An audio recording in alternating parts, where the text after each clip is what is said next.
no Telkom nabo o Transnet. Kodwa ke uzogxila noma imali eningi izoya kuyena uEskom. Ya ngoba uEskom unenkinga ukuthi unesikweletu sika 400 billion angithi yabo. So ke uzogxila lapho ngana ngoba lenkinga kagesi yimpela ezomketula esikhundleni mase kufika ukhetho. Okay, siyabonga kakhulu uDokotela Ungwane, solokhu nje sixoxisana nawe isikhathi masilokhu sihamba. Mbukele kwamanje nje ake sithi qhu ngaseyitolo sizobe sesibuya ke nezinye indaba zethu ezithinta ukwabiwa kwesabelo mali okuzokwenziwa ngungqongqoshe wezemali uEnoch Godongwane. Namhlanje sisenayo ke nosomnotho uDokotela Ungwane la endlini zokusakaza.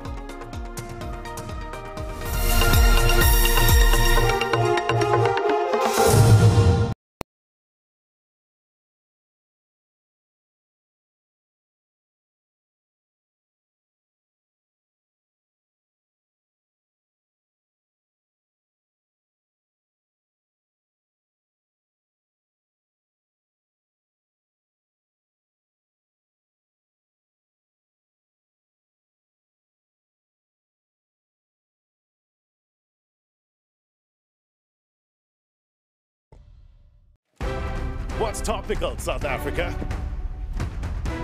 Kids nowadays have glamorized alcohol. You cannot just sell alcohol to children who are under the age. I want you to have your say. Justice delayed is justice denied. It's just a fact. The question is how do we get to a better place? We find ourselves in the belly of mass unemployment. This is not an ad hoc thing to happen.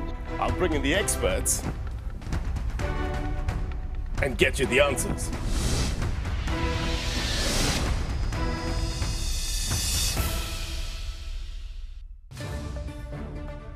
SABC News gives you a 24-hour news channel in all indigenous languages, the first of its kind.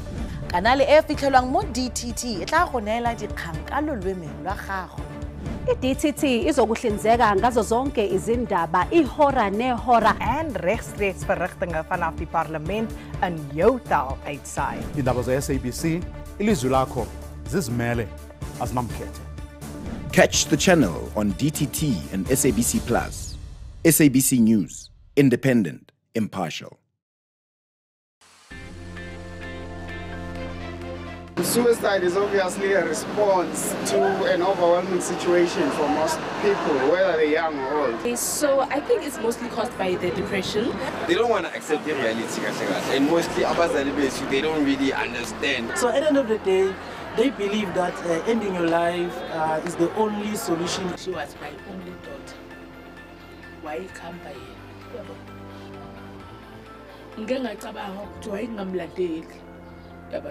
Catch Vital Signs with me, Dr. Mosam Tombeni, every Sunday morning between 5 and 6 a.m. on SABC News Channel.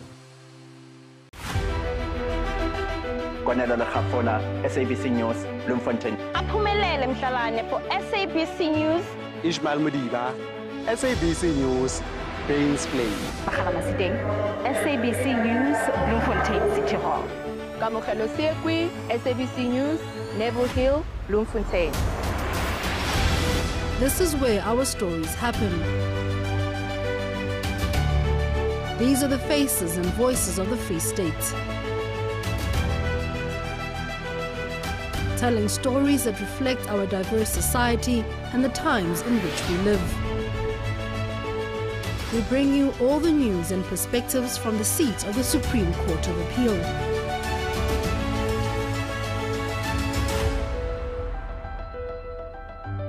Trust us to deliver comprehensive and unbiased news and current affairs. SABC News, independent, impartial.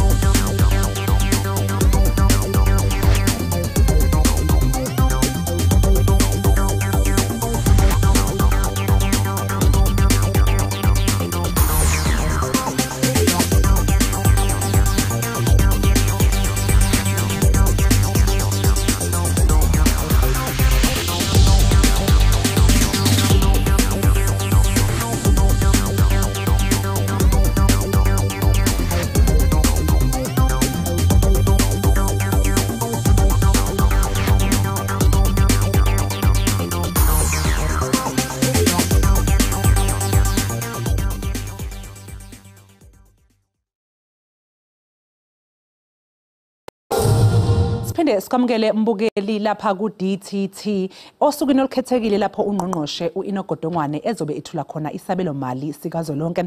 Njengoba nje ke sibheka okulindeleke ukuthi kushiwe nguyingqongqoshe wezemali, namhlanje ke lapha endlini zokusakaza sinothando Makhubu oneminyaka engama-30 ubudala owabalulwa ke ngumengameli wezwe uCyril Ramaphosa enkulumweni ayethulela izwe nyakenye.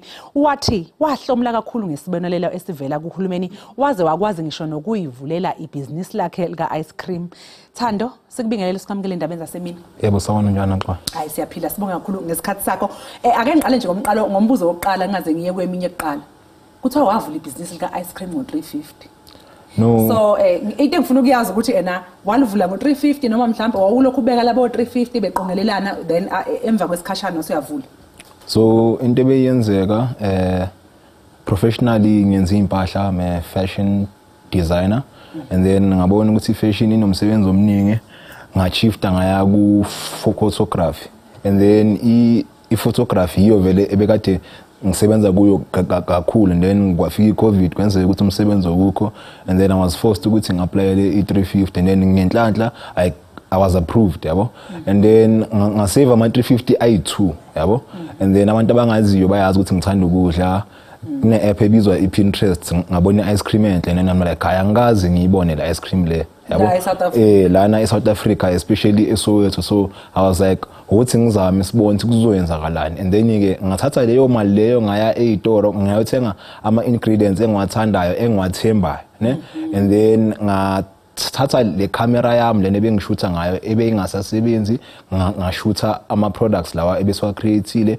ngaposta ke yabona abangani bethu yabona umndeni wethu. Umngani wethu oyi1 oyewayebona uMahale Mutawung ngaleso sikhathi Instagram yakhe beyilanda ama followers ayimillion yabo wasposta mangaqeda ukusiposta boo sakhula.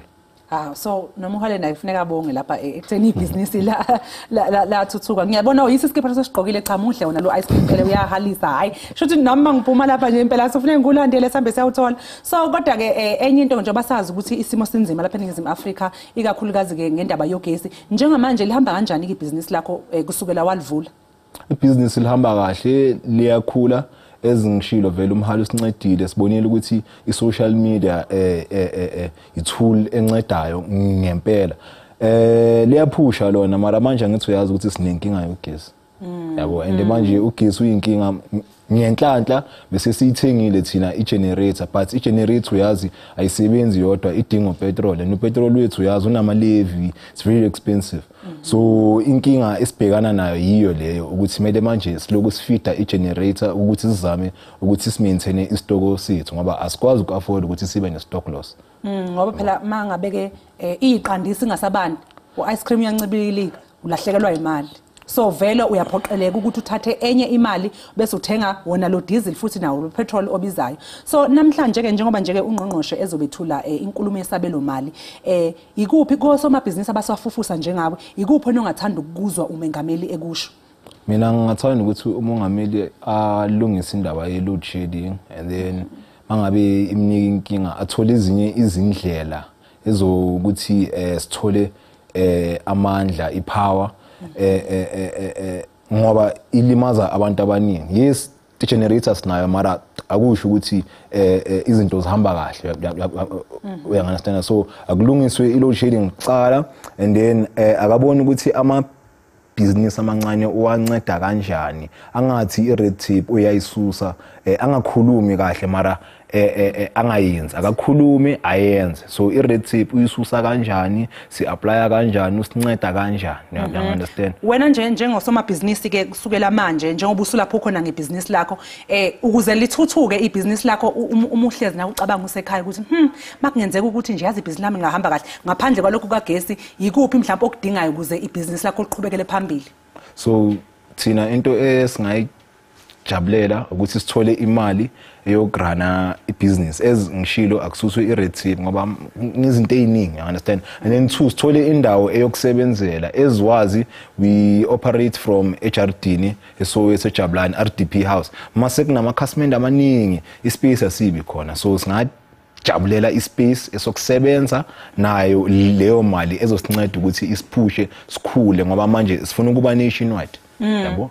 Njengamanje nje bangaki mhlawumbe abasebenzi onabo nje abakusiza kuleli business lakho? Okwamanje nginabasebenzi abayi4, umama, umfowethu, siswethu no neighbor yethu, you understand? And then we had plans ukuthi sifuna ukuvula isitoro sethu esokuqala emall at the clan, but ke iyasibambezela lento eyogesi, you understand? And lapho bisizo employ abanye abayi2, you understand? And then learn from a lesser store and grow from there. Ay Thando Makhubu sikufisela inhlanhla ebusinessini lakho, siyafisa ukuthi impela engathi zingaxazululeka lezi inkinga ngoba phela ukuqhubeka kwebusiness lakho kuzobe kusho ukuthi sekuvuleka amathuba abanye abantu abangenayo imisebenzi ukuthi bathole umsebenzi. Ngakho ke nje sikufisela konke okuhle, sibonga kakhulu futhi nangesikhathi sakho. Umbukeli lo bekuuThando Makhubu ebengixoxisana naye ke ongusomabhizinisi osafufusa owaqala ibhizinisi lakhe ngemali esibonelo ayisithola kuhulumeni sika 350. Njengamanje ke mbukeli phakathi kwezinto ungqongqoshe kulindele ukuthi ayibalule udaba oluthinta ukwenyuka kwentela kanye nokwazi uqondisisa lezo zinto ezimqoka uhulumeni okumele agxile kuzona njengoba nje ke umbuso ungamile kahle kwezemali. Ukuthola kabanzi ke ngezinye izinto ezithinta Isabelo Mali sinesikhulu esiphezulu kwezithinta ukusebenza kwamabhange kulelizwe ubongiwe kunene. Mtimande sikubingelele ezindabeni ezikhethekile zohlelo lwe-digital terrestrial television. Sikwamukele, siyabonga kakhulu ngesikhathi sakho.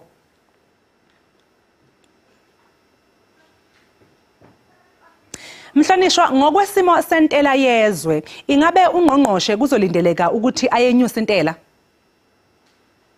Ngokuvama ungqongqoshe uyaye anyuse intela ehambisana notshwala nogwayi. Kuleminyaka edlulile ufake khona lapho noshukela. So iziphuzo ezinoshukela ezisebenzisa ushukela kakhulu sekuvamile ukuthi intela yazo unyaka ngonyaka inyuke. Ngakho ke nakulonyaka silindele ukuba leyo ntela leyo iyona azoqala ngayo ukunyusa. Bese kuthi uma ngabe ukuthi ufuna ukuthi intela inyuke iphathe wonke umuntu ongumhlali wase South Africa, silindele ukuthi angathinta iVAT. Uma ethinta iVAT okujabulisayo ukuthi sekunendawo lapho okuthiwa iVAT ayisangeni khona. Njengokudla okuvamileyo emakhaya akusenayo iVAT. Kodwa leyo yokunyusa iVAT esimeni somnotho ongaqosheme akungeke kube yinto enhle nento elindelekileyo. Yiziphi izinto noma nje ezintathu ocabanga ukuthi ungqongqoshe kumele agxile kuzona kwazise phela uhulumeni akanayo imali yanele? Eyokuqala ngizothi ukuveza amathuba. Amathuba kufuneka avezwe ukuze intsha ithole ukungena ezikoleni. Izindawo esihlala kuzo njengemphakathi kufuneka zisimamiswe, kuvele amathuba okusebenza aseduze nezindawo esihlala kuzo. Kuvele futhi amathuba ukuthi amabhizinisi onke akhona amancane namakhulu asimamiswe. Ngakho nje into yokuqala engiyibonayo amathuba. Masibheka ibudget yanamhlanje kufuneka sibheke ukuthi isinikeza maphi amathuba amasha. Bese kuthi kwesibili ukusimamisa umnotho kanye nokusimamisa intuthuko yezwe. Ukuze usimamise intuthuko kufuneka ukuba indawo esihlala kuzo nesisebenza kuzo ziphephe. Ngakho ke sibheke ukuthi ungqongqoshe abukisise ukuthi yini exhasa amaphoyisa. Bese ukuthi yini exhasa ukuphepha kukazwelonke okuphathelene neindawo lapho abantu besebenza khona, indlela esifika ngayo emsebenzini, indlela esihleli ngayo emakhaya nokwakhisana singomakhelwane, ukuphepha kwawonke abantu kanye nabasebenzi kanye nabantu abazama ukuthuthukisa izindawo esihlala kuzona. Sesinenkinga enkulu yokubona ukuthi izinto zikahulumeni noma ngabe izakhiwo zikagesi noma izakhiwo ezifana nemigwaqo kanye nokunye okuphuma kuhulumeni kuyalwiswa abantu abanobugebengu nobugelekeke. Ngakho ukuphepha kwezwelonke kusemqoka. Bese kuthi okwesithathu okufuneka kubheke ngoba imali kahulumeni ayiningi, inzalo esikhokhayo uma ngabe sikhokha izikweletu ezibhekene nohulumeni. Ngendlela esitsheleka ngayo njenge-South Africa njengamanje, kufanele siqinisekise ukuthi inzalo siyakwazi ukuyikhokhela ngokusheshsha. Ngoba uma inyuka ekubeni irandi alisimeme nomnotho wethu awukhuli, sigcina sithathe imali ekwibudget ingena kakhulu ekukhokheleni inzalo yezikweletu esinazo njenge-South Africa. Ngakho-ke okwamanje ilezo ezintathu engifisa ukuzibalula. Ngokusebenza-ke kwesimo sezamabhange kulelizwe, yini eniyilindele nina njengezikhulu zasemabhange akulelizwe? Silindele ukuthi imisebenzi yethu ngoba amabhange onke asebenza ngaphansi kwesandla se-Reserve Bank.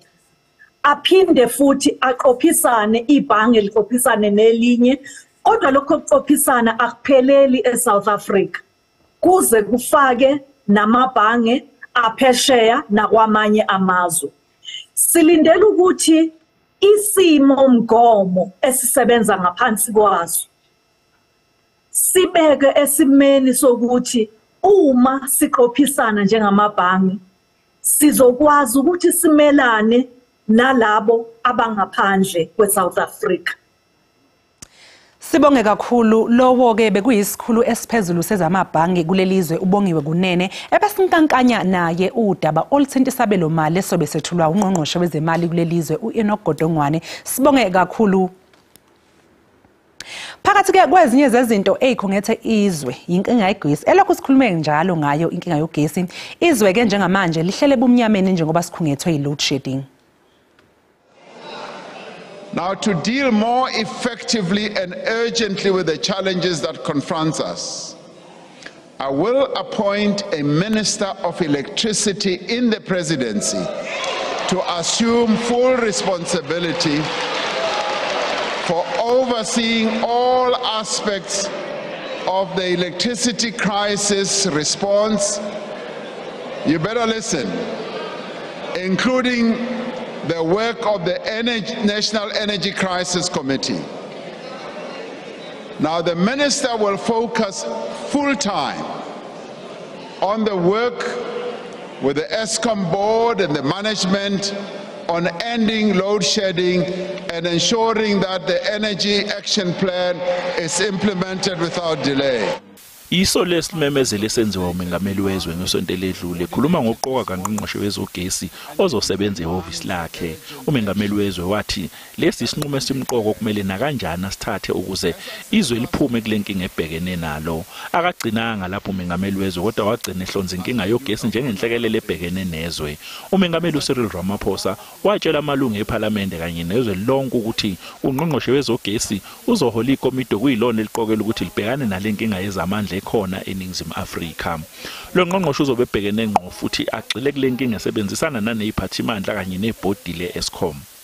Kodwa-ke kunokudideka okukhona ebantwini ukuthi ngempela kuzoba ubani lo ngqongqoshe wezogesi kulelizwe. Kodwa-ke kuzocaca amaduze njengoba kuzothi ngemva kokwethula kwesabelo mali namhlanje ungqongqoshe wezemali wonke amehla azobe sethe nje umengameli wezwe ukuthi enze inguquko kucabinet lakhe nalapho kuzobe sekuqokwa yena ungqongqoshe wezogesi. Akacacike ukuthi ngabe isikhundla sikangqongqoshe wezogesi kuzoba isikhundla sizohlala unomphela yini noma kuzoba isikhundla sesikhashana kuhulumeni. Ziningi kakhulu izathu ezenza ukuthi abantu bakulelizwe bafuna ukwazi ukuthi le nkinga yogesi izoxazululwa kanjani ngoba mningi kakhulu umonakalo osewenzekile. Ngonyaka owedlule isikhungo esiphehla ugesi kulelizwe sasebenzisa lolu hlelo lokucisha ngogesi insuku engaphezulu kwama200 ngonyaka owedlule nokwenza ukuthi kube amahora awu3776 abantu becishelwa ugesi.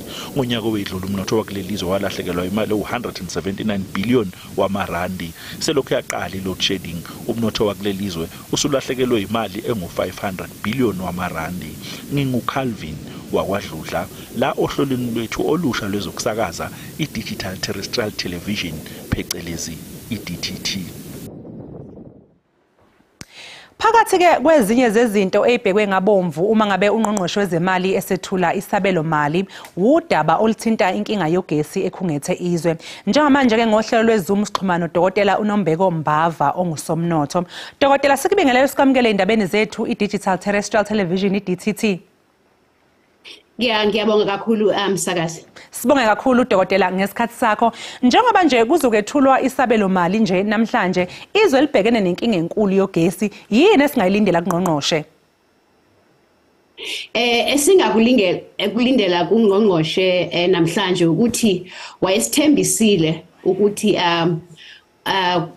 manje uma izokhuluma namhlanje uzasixela ukuthi uEskom uzamnika imali engakanani nale mali azabanika yona izobe ivela kuphi. So silindele ukuthi uminister uzawuchaza ukuthi uzabanika imali engange 254 billion uEskom. Uzawuthatha ityala lika Eskom alenze ityala lika Rhulumente ngoba uEskom akakwazi ukulibhadala elityala. So elityala li 254 billion uRhulumente uzawuthatha i60% yalo ibele ityala lika Rhulumente libhatale sithi singabahlali sizi taxpayers. uEskom ke ngoku enye imali ulindeleke ukuba ayifumane kulamali xa athi athengisele abantu ugesi afumane yona. Lo mali ke leyo uye wavuma uNERSA ukuthi imali athengisa ngayo umbane angayinyusa nge18.64%. So ukuthi xa uEskom ekwazi ufumana lo mali uzokwazi ukuthi ke ngoku amatyala wakhe awanikeze uRhulumente yena uEskom ajonge ingxaki yombane alungise ukuthi umbane ungabi ngucimicimi njalo njalo. Dr. njengoba ke kade ukhuluma ngaso ke isikweletu sika Eskom ingabe ke manje kumele yini ukuthi sicishwe phela isikweletu somasipala uma ngabe ke uEskom izothola imali evela kuHulumeni? Nale mali izovela kuHulumende ayonelanga. Asiqondi ukuthi bazokwazi omasipala ukuthi amatyala abo bangawabhatali ngoba uEskom uxhomekeke kwimali ayifumana kubathengi. Zimbini indlela uEskom afumana ngazo imali. Ufumana imali evela kuRhulumente, afumane imali evela kubathengi. Abathengi ke ngomasipala kunye nabantu abasekuhlaleni. Imali eninzi uEskom izikwelito ezininzi zakhe zihleli komasipala abangambhataliyo. Ngoku uEskom ufuneka azame ngendlela ba ayifumane la mali ngoba ngoku uEskom unengxaki yediesel. Idiesel yakhe ayonelanga ukuthi iwugqibe lo nyaka uphela ngoMarch iyashota. Yenye yezinto ke leyo esilindele ba uRhulumente uzasixela namhlanje ukuthi le mali yokuba kuthengwe idiesel izawuvela phi na ngoba ngoku uEskom kufuneka anikwe i4 billion ethe kratya kula mali benayo ukuze akwazi uba nediesel de ube uyaphela uMarch. Imali yediesel ke ngoku yonyaka olandelayo ka2023-24 yile izawuvela kule mali izobe ayifumana ngeNARSA kuba iNARSA ithe makayinyuse izawuvela apha kodwa kwangoku uphelelwe idiesel ngoku. So ulindele uba uRhulumente azame indlela yokumbolekela imali ukuze akwazi uthenga idiesel. Ingabe singamuzwa yini ke ungqongqoshe ethinta indaba yokuqokwa kaNgqongqoshe wezogesi? Sizamumva namhlanje ngoba lo ngqongqoshe nguye ozojongana nalo mcimbi walo kacimicimi wombane. uzosebenzisana ne-Eskom board aphinde asebenzisane nala committee bekwe nguhulumeni ukuthi ijongane nale ngxaki yombane. Yena lo minister ujonge ezo zinto kuphela aphinde ajonge nokuthi le national state of disaster ukuthi uhulumeni athe ngokuyayenza ukuthi umbane mawube ubonakala ba uyinkinga ngempela ajongane naye ukuthi imiqathango yayo na yenzwa kakuhle na. So lo minister ke silindele kuba amchaze ke namhlanje or ungqongqoshe xa esenza kulento lento kuthiwa i-reshuffle uzamchaza ukuba uzobeka bani. Kodwa namhlanje yona into esibalulekileyo esifuna uyiva uminister wezezimali ukuthi yimalini ezawunikwa uEskom izawuvelaphi le mali ngoba ngoku ithetha ukuthi lonto umsasazi kokuqala uhulumente ngoku uzawulinyusa ityala lakhe ngoba okwangoku uhulumente ityala lakhe lingapha kwe-340 billion. Imali leyo uhulumente ayibambayo imali yenzala abhadala inzala ngayo. Ubuyaqalwa selofumana uba lo mali leyo i-340 billion ide yagqithana kwimali uhulumente athi ayabele ezemfundo i-basic education ngoba i-basic education inganeno yena ifumana i-308 billion. Loo nto ithetha ukuthi ke ngoku i-service delivery ukwenza inkonzo zoluntu izawushuxeka yonke lonto ngoba ngoku imali eninzi izawubhadala amatyala kahulumente. Izinto ekufanele uhulumente uyazenza ezempilo imfundo ne-social protection ukuthi abantu bakuthi bangalali bengadlanga njalo njalo imali eya kwezo zinto izoya ibancinci ngoba uhulumente ngoku uzaba netyala elikhulu. Elityala lika-Eskom liyasuswa ku-Eskom ngoku lizawuba lityala lethu thina bantu si-taxpayers ngoba ngoku sithi abazawujongana nalo. uEskom uyakhumbula ke msasazi ukuthi ngo-2019 wake wayinikwa imali ngaphambili kwathiwa Eskom siyakunika imali imali kodwa eninzi owayinikwayo ukuthi Eskom bhadala amatyala akho imali engange-230 billion. Wayinikwa lo mali ukususela ngo-2019 uEskom kwathiwa Eskom le mali ke ngokubhadala amatyala akho kodwa into eyenzekileyo ukubana le mali ebeyiniki uEskom khange abhatale amatyala akhe wenze ezinye izinto esingazaziyo. Mhlawumbe uthenga idiesel mhlawumbe ubhatale abasebenzi asiyazi kodwa yona kubonakala uba le mali ebeyinikiwe khange abe uyisebenzisa for ukubana ityala lakhe licuthwe. That is why ke ngoku urhulumente wenze isigqibo sokuba akazubanika mali yokubabona ngokwabo babhatala ityala ngokwabo. Yena urhulumente ngokwakhe uzalithathela kuye elatyala alibhatale ngokwakhe ngoba uEskom yena akakwazi xa inikwe imali enze lento kufuneka yenzile. Sibonge kakhulu kudokotela uNombeko Mbava besixoxisana naye. Ngwane. Hayi, uthi kodwa izwe sizophuma kodwa kule nkinga yogesi. Noma nje khohliswa abantu bakuthiwa sikhona isisombululo soqhamuka. Hey, kubhlungu ngoba manje lento engizoyisho mhlambe ngeke ibe mnandi kwabaningi. Kodwa ngokubona kwami inkinga kagesi ivele ngaphansi kombuso kaKhongolose iANC. Manje ngibona sengathi uma kusaphethe iKhongolose asikhohle ngaphandle uma ngabe yena uKhongolose engashintsha indlela enza ngayo.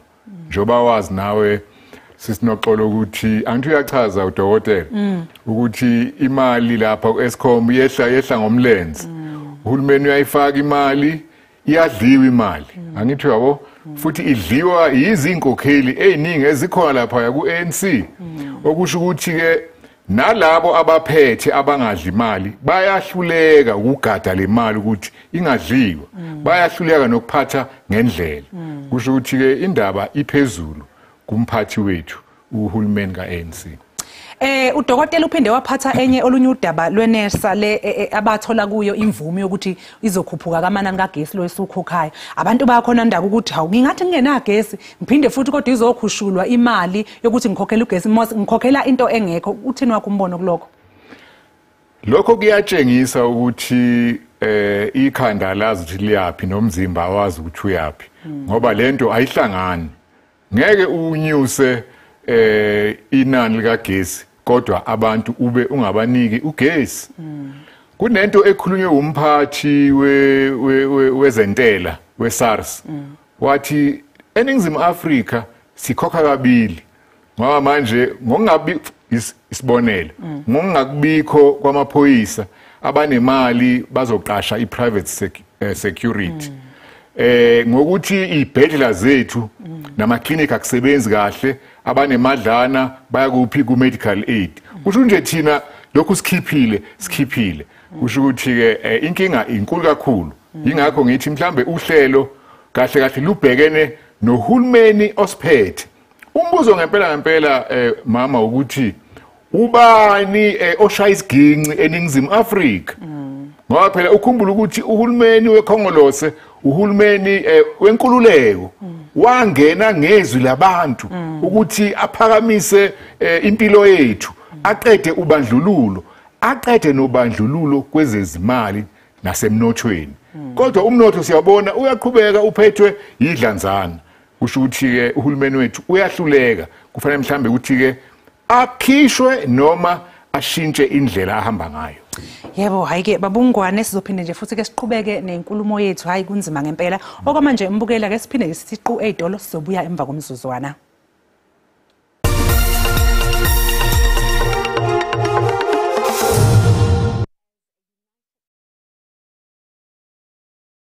Gives you a 24-hour news channel in all indigenous languages, the first of its kind. Kanale e fitlhelwang mo DTT e tla go neela dikgang ka lolweme lwa gago. I-DTT izokuhlinzeka ngazo zonke izindaba ihora nehora en regstreeks verrigtinge vanaf die parlement in jou taal uitsaai. Indaba ze-SABC, ilizwi lakho zizimele azinamkhethe. Catch the channel on DTT and SABC Plus. SABC News, independent, impartial.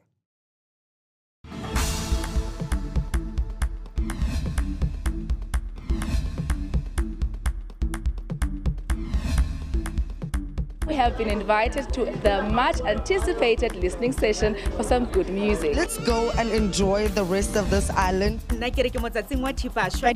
everything succulent. It's now time for us to say goodbye. What you guys are watching is Trends Live. SABC News, Bloemfontein. Aphumelele Mhlalane for SABC News.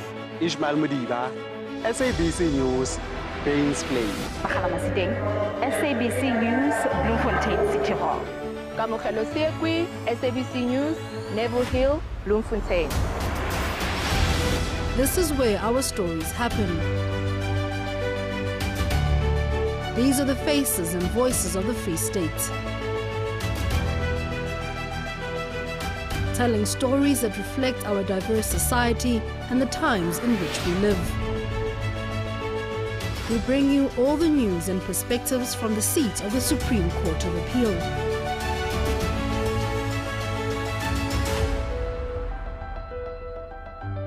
Trust us to deliver comprehensive and unbiased news and current affairs. SABC News, independent, impartial.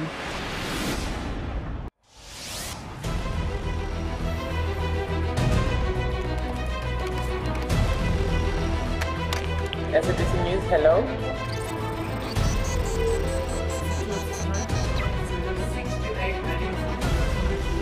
If you want to know what's going on around the world, there's only one place to be.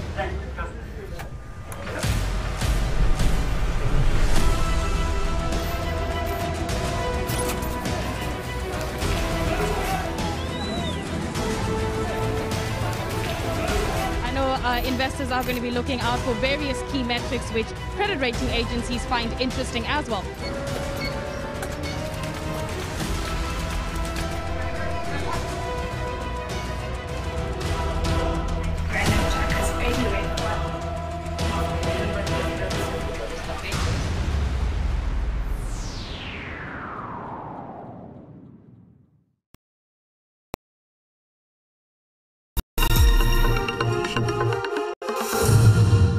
Siphinde sikubingelele sikwamukele futhi mbukeli ohlelweni lwethu lweindaba olukhethekile i-Digital Terrestrial Television phecelezi i-DTT. Namhlanje ke sibheka okulindelekile enkulumweni ezokwethula ungqongqoshe wezemali uGodongwane eKapa namhlanje.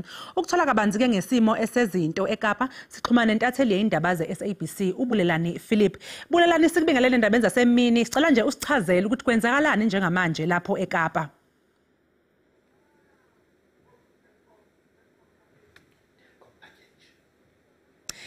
Hayike mbukeli ngathi sinenkinga nakancane nje okuthola uBulelani Philip kodwa nje silokhu sizama ngokuhamba kwesikhathi. Simanzonzo isimo kulelizwe njengoba ikhungo likahulumeni zidiliza nje phakathi ke kwalezo zikhungo yiTelkom. Umdidiyeli walolu hlelo uCalvin wakwaDludla usiqoqele umbiko othinta izisebenzi zaseTelkom nokulindelekile. iTelkom okungenye inkampani enkulu kulelizwe kwezokuxhumana isivele yakhipha indaba ezishaqisayo njengoba imisele ngokudiliza izisebenzi zayo ezicele inkulungwane ne2 okhulumela inhlangano ebhekele izisebenzi isemkhakheni wezokuxhumana uObrishabalala uthi njengamanje angeke bakwazi ukusho baphumela obala ukuthi ingabe sikhona yini isixazululo sokugwema ukuthi izisebenzi zaseTelkom zingadilizwa. At this point in time, we have not come to a stage where we can say there's a solution to avoid retrenchment or to continue with retrenchment. Uchabalala uthi ke beyinyunyana ebhekele izisebenzi zokuxhumana bayimisele ukulwa baze banqamuka izandla belwela ukudilizwa kwezisebenzi zaseTelkom. We think the decision is really outrageous. In fact, it's a trend now. I'm sure the media house should pick this up, that every 2 years Telkom embarks in a process of retrenchment. It started in 2014, and this project have directly shown that the Telkom executive management is unable to turn things around.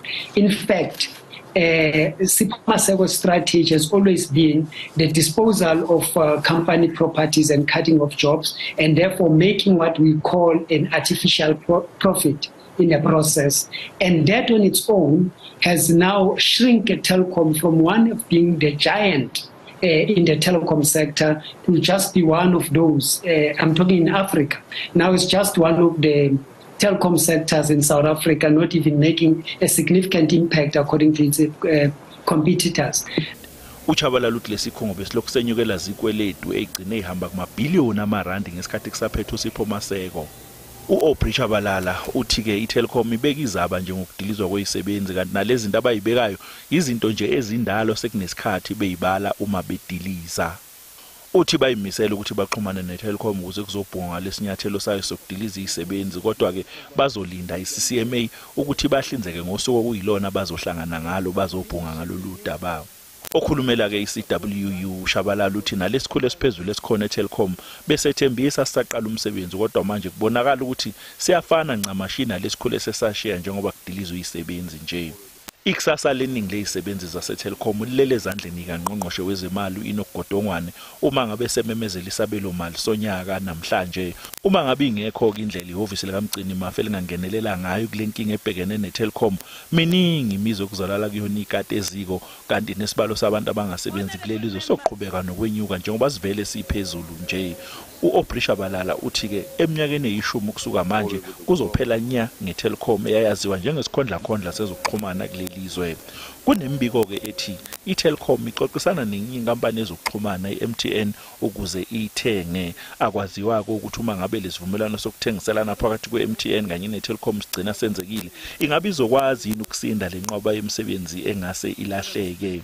Wonke amehla athe nje kulesabelo mali siza noNgqongqoshe wezemali uGodongwana namhlanje. NginguCalvin wakwaDludla. Lolu daba ngilicoshela ukuze lisakaze ohlelweni olusha lezokusakaza iDTT. Mbukeli sizothi nje ukuxoxa ngodaba ke lweTelkom kanye nesivakashi sami lesi engihlezi naso lapha e-studio. Kodwa nje ke ngaphambi kwalokho mbukeli ake sibuyele kuBulelani Philip sibone ukuthi ngabe sesiyaxhumana naye. Bulelani ungake nje usitshele ukuthi kwenzakalani njengamanje lapho eKapa? Manibulise kuwe noxolo nakubaphulaphula ekhaya ndime apha ke phambi kwesakhiwo salapha kwelihholo lalapha eKapa kulapho ke umphathiswa wezemali umnomzana uGodongwana eza kuyisa ke oluhlahlo lwabomali lalonyaka eyona nto iphambili esiyilindeleyo kwintetho yakhe kubana ke uhulumende uza kungenelela njani ekuxhaseni le nkampani yakwa Eskom ngokubana ke sisinezingxaki zokucima kombane. Okwesibini ke uyawukhumbula ke ku medium term budget policy statement wakhe wayiphinta into yokubana ke uhulumende uzimisele ukuthatha isixa esithile setyala lakwa Eskom. Le nkampani ke intshumpa-ntshumpheke ematyaleni aphambi pha kuma 400 billion zerandi.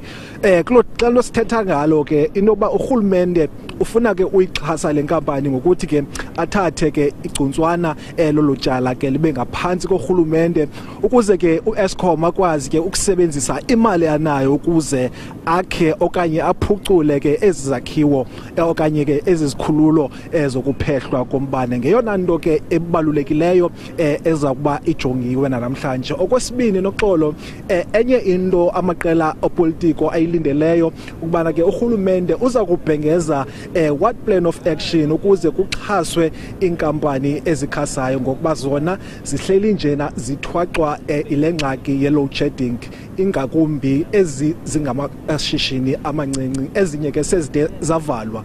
Loo nto leyo ke ithetha ukubana ke imeko yezoqoqosho ayikhuli kwaye ke nabantu baphulukana nemisebenzi. Okwesithathu enye into eza kujongwa ukubana ke urhulumente uza kujongana njani nenkqubo ekuhlisa ityala likarhulumente liphelele ngokubana ke zininzi ingxaki zokubana ke kubhatalwa le mali yetyala nyaka nanyaka kodwa ke loo mali bekumele okanye ke ibinokusetyenziselwa ezinye izinto ezingundoqo ezifana nokuphucula imeko yezempilo ezemfundo njalo njalo. Amaqela opolitiko nawo ke athi ayijongile nobana ke umphathiswa wezemali uza kubhengeza ntoni na apha ekunciphiseni ityala likarhulumente. Kakhona kuzawujonga ke nezicwangciso aza kuzifaka ukunciphisa i-government wage bill. Ukhumbula ke amanye amaqela afuna ke inani labasebenzi bakarhulumente lincitshiswe ukuze kunciphe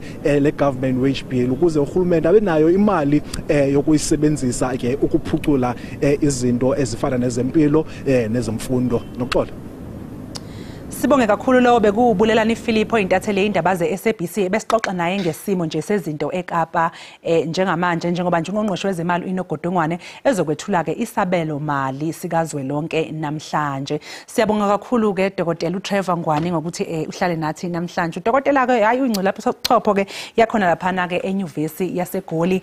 Mbukeli nakuba ke singakwazanga ukukuthumelela zonke indaba kodwa ke sethemba ukuthi wenelisekile. Njengamanje siyavalelisa kanti ke ikhona futhi ezinye indaba ezizolandela mina ezesivenda. Ngakho nje indaba zenkulumo kaNgqongqoshe zilokhu nje iqhubekile usuku lokulihamba endabeni. Ungalingeke unyakaze emva kwami kuzobe sekufika oza kwethu besivenda.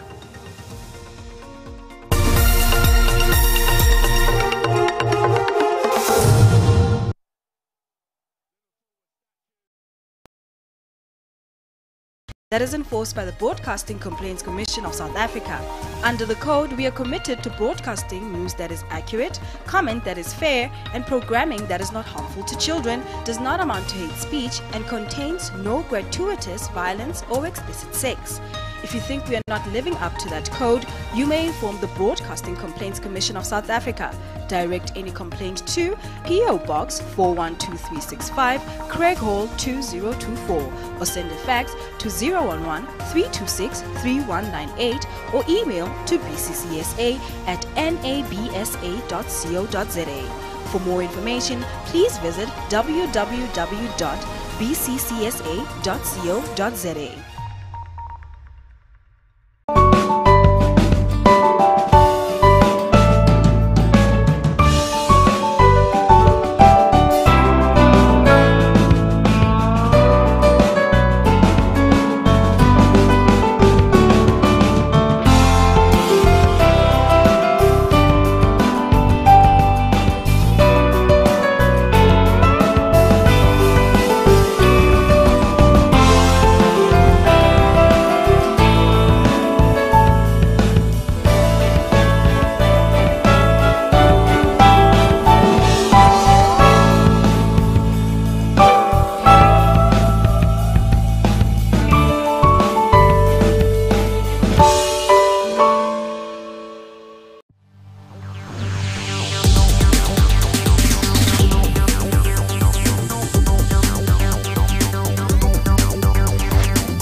impacts alcohol consumption in South Africa, particularly how the messaging is then translated to young South Africans? Our shows are mostly watched by family.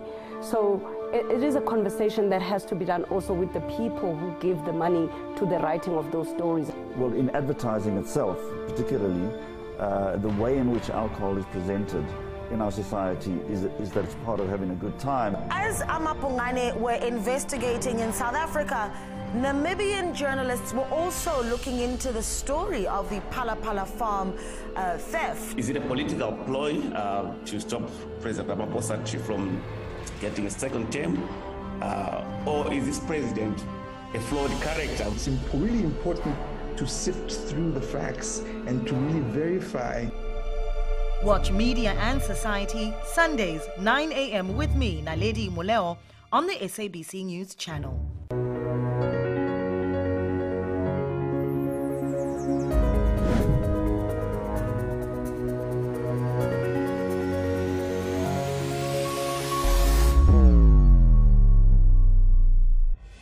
From the highest building in South Africa, we bring you the full view of the top daily stories on the SABC News channel. We prepare hard to ensure we ask all those uncomfortable questions. Tonight, I'd like to address you about the energy crisis that is confronting our nation. From rolling blackouts to fragile ratings to intense wage negotiations across the sectors, is South Africa heading for a bigger crisis? We remain resilient and fair in our reporting. Independent and impartial. The full view every day on the SABC News channel at 5 p.m. until 8 p.m.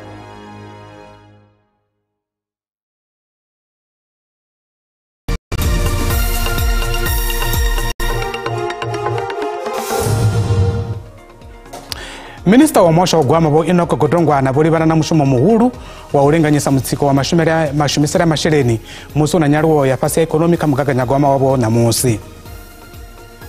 It's too much rich kwamba ngo petrol ke ina yona egore ndishimisa ka uba mara can pay installment. Panda chipinchi cha mugaganya Gwama badurapo bakorira ngandira ine bari susu kudura ngayo pano Africa chipembe. Matinange Kimbali badurapo nabone bakorira bari abakusukerera chumero za ndeme zineza nga madina mutagasi.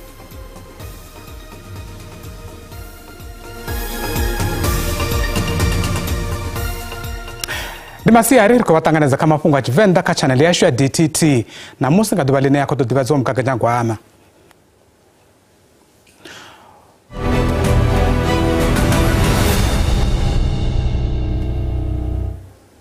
Wato sara awarazi singana uri minista wazo Gwama bo Inoko Godongwana banete cheze chipichi chabo cha mkaganya Gwama na musi.